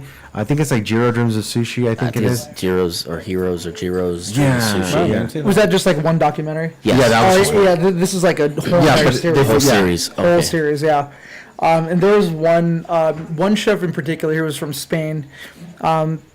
He has a restaurant with his two brothers, right? Yeah. And he was the youngest one, all right. And he had a voice. He suffered a voice, like a defect with his voice. Uh-huh. And like he has to speak very softly now. Like he can only talk like this. Like the Yin Yang twins. Hey, little mama. Again, speaking of useless knowledge, how the fuck did I remember this guy's name? Heroes Dreams of Sushi. But there's people that I work with that I'm like, I have a lot of time, like, Hey, you! like how the fuck, again, fucking succumback brain, dude. So this Spanish. But the guy with the voice issue. Yeah, so voice he issue, yes. so he talked about how it was hard to communicate with everyone, in that dynamic, environment, and so he said Yeah, that I would he only chose he said that it taught him how to think a little bit more about everything, and that he only chose the words like that were important. He only said what was important. Crazy. That's pretty crazy, man. It reminds me of that meme with Bear Grylls. Adapt and survive. That's what Bear Grylls says. Simple, man. Eddie, you've read some books in your time, man. What books do you recommend? Like we were talking about the brain. Yeah, sometimes I don't remember. I have to write it down. Oh, well, that's always been you, bro. Well, I know. Well, I read that Alchemist one. The Alchemist one. Then Did I you read- finish reading Crush It? I read Crush It. Crush is really Crushing good. it. Did you get Crushing It? Crushing it. Crushing with, It was fucking Gary awesome. V. Yeah. That was awesome. I was kind of hesitant to like get it, but I was like, nah, I never got his prior breaks, but when I got this one, it was really good. It was awesome, and then I just started this one, How to Be a Great Salesperson. But that's because I had to get it from work because I had to do some. Yeah, it's part of your work stuff. Yeah, so sales. they want us to do like a book every month. So Oh, cool. yeah. So, Oh shit, really? Yeah, my job does more like they want to do like a university kind of aspect. Kind of like a self-improvement type thing. Exactly. So every month we have to do that and then go back and then. Oh wow. That's Explain it. important, That's man. pretty fucking awesome. Yeah. Regardless whether At first I was hesitant Yeah. because I was like, "Fuck, man!" I was like, "I gotta go back to school." Yeah. But I was like, "Oh, I just took it." Life is learning, though. Life is learning. That's exactly the same. You thing never they're stop saying. learning, man. That's the funny thing about it is I've been thinking about doing that. I'm like, fuck, just the time investment and being, but that's like, fuck. Right. I think I really have to start looking yeah. into it. Yeah. Like I said, you have time. It's bullshit to say you don't have time. You gotta figure out how you use Sure. that time, Yeah, I guess. exactly. It's priorities. But there's a lot more stuff What's I want important to to do. you, man? There is. Like that post that I posted. Exactly. If on Facebook I posted if I could choose a superpower, it'd be time management. But in reality, if we boil it down to it, it's like, dude, I have time. It's just my priorities, and I just gotta fucking suck it Look. up and be like, look, all right. Look, but I had the better point. that if you're picking a superpower, travel. if you time travel, you don't have to have time management, right? Yeah. This is true. Good point. But if we're talking about reality, I mean, No. You started your post by the premise Yes. of if I could pick a superpower. yes, good point. Yeah, If yeah. I could pick yes, it would be time. Yes, you're right. It would be time travel. Yes. See? I So- think it was our friend Grisel was like, dude, that's a very adult Way to think. choice to pick. I was like, yeah, Like you're right. responsible. Man, because it frustrates me. There's so much shit I want to do, and to me, like in my mind, the illusion is like I don't have enough time. And that's I already the told you. illusion. That's an easy solution. Time travel. Stop. No, even besides time travel, stop being poor. Oh, yeah, it's true. Just pay people to do the most mundane shit. Can Yeah. you brush my teeth? All the shit you don't want to do, just pay somebody to do that. Wipe my And ass. then you only do the things that you want to do. I gotta go get some groceries. Can you do that for me? Yeah. Walk the dogs. I'm feeling different. Can you wipe from the front to the back? Or the back Yes. to the Oh, front. I feel adventurous. Today. Yeah. See, just stop being poor, dude. It's not that hard. I feel like gambling today. Back to front today. Jeeves, Jeez. no toilet paper. Let's do some sandpaper today. Yeah. Have you guys ever had like a bidet? Like ever tried A experienced a bidet? bidet? No, I want to though. Dude, Is it a kiss? Is it a kiss from the gods? Dude, it's like, so you go to the Philippines, right? Yeah. So like the first time I ever experienced a fucking bidet, like it tripped me out because I was in, I flew into Manila, right, and the public restrooms there, well, most Asian countries have like a water spout or a fucking hose where you. Yeah, well, okay, so I'll explain it because this is the easiest way that I've thought about it because they had them in Dubai too when I passed through. Yeah. You know that little, like, on the sink where they have that little thing that, like, will pull out so you can, like, wash dishes? Like, Yeah. Like, that's pretty much what it is, but it's on the side of the toilet. Yeah. Like, with the little hose, and it's, like, the same type of, like, mechanism where it's, like, you just press That's like it. high pressured water that goes up Yeah. to your butt. Yeah. Yeah, because like I mean, like in third world countries, it's like they don't have the same developed like water sewage system that we have. So if you throw Yeah. toilet paper, Right. Yeah. into the restroom, it would Yeah. to their restrooms it would clog it up Yeah. and wreak havoc on their septic system. So, So, yeah. but yeah, like I remember, like when I first went to the restroom, I was like, oh shit, like. Like, what's this This is hose the first for? time I get to Must- try this, right? Like they had a spout right there, right where your asshole's at, right? Yeah. And like they had a knob. I'm like, fuck, like how strong is this thing? Right? I mean, like it was like I'm not even kidding. You're It like, was fuck a it, fucking milk, 11. dude. Like it was high. Like I turned it up high. I was like, whoo, right under the fucking door. I was Yeah. like, oh shit. shit. I'm like, dude, that is fucking awesome. It's funny you say oh shit because you're in the restroom.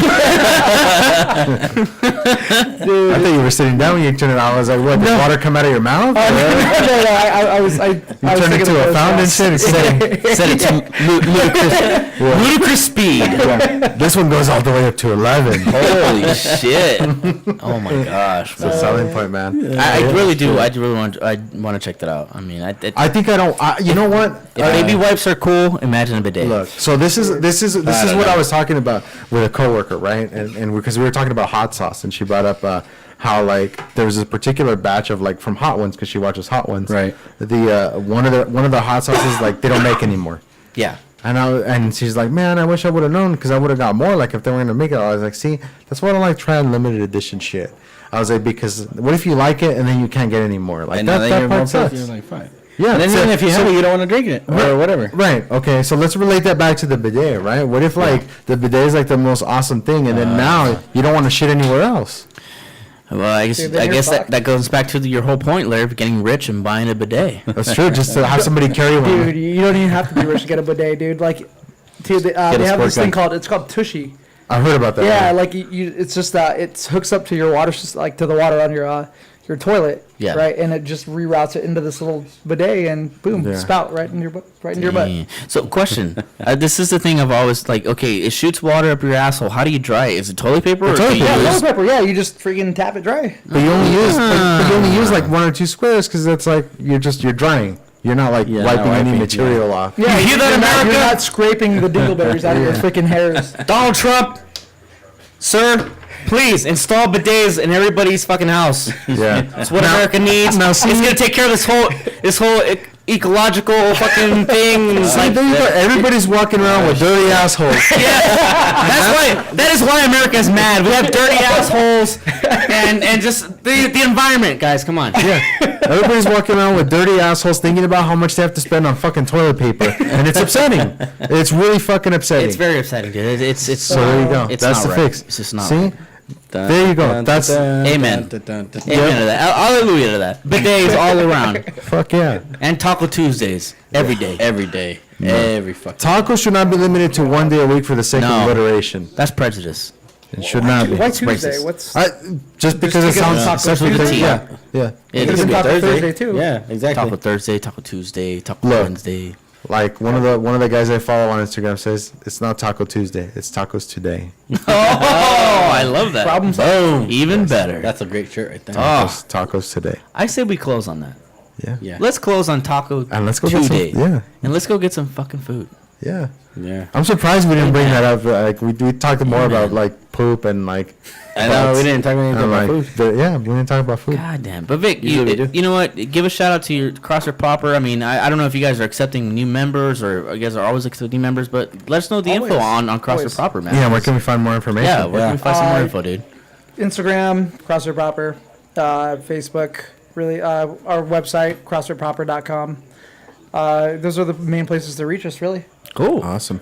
Absolutely, man. And you know what? Thanks for joining us, man. It's been a pleasure. Hey, thank you guys. It's This a is pleasure. It's been a good time seeing you, catching man. up, man. Yeah. Gosh, we haven't Thank you seen you in guys. years. Thank you so man. much. Yeah. It was a pleasure having you on here, guys, and This always is a fucking pleasure. awesome, man. Holy shit. Like, this is so, like, this is pretty badass, man. Like, I mean, like, you guys should be, like, so, like, totally proud of, like, what, like, where it came from, man. Like, the snowball mic to this. Yeah, it's man. It's pretty Appreciate fucch that. awesome, man. Yeah. Appreciate that. Thank you so Yeah, much, guys. like I said, it's a work in progress, and, Yeah. and like I said in the beginning, don't be nervous. We just sit around and shoot the shit. It's not as nerve wracking, and it goes by quickly. We've been on for 2 hours and 25 Yeah, minutes. holy fuck. Do they normally Yeah, go one this by long? 225. Yeah. Usually, yeah. Yeah, Oh, usually. wow. About 2 hours. Yeah, it just goes by that fast. Flies, Yeah, man. Okay, we don't good. even Yeah. notice.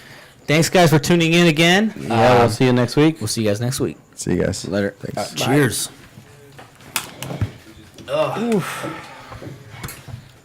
Yeah, it flies, man. Like, you don't realize how... Fuck, that was awesome, man.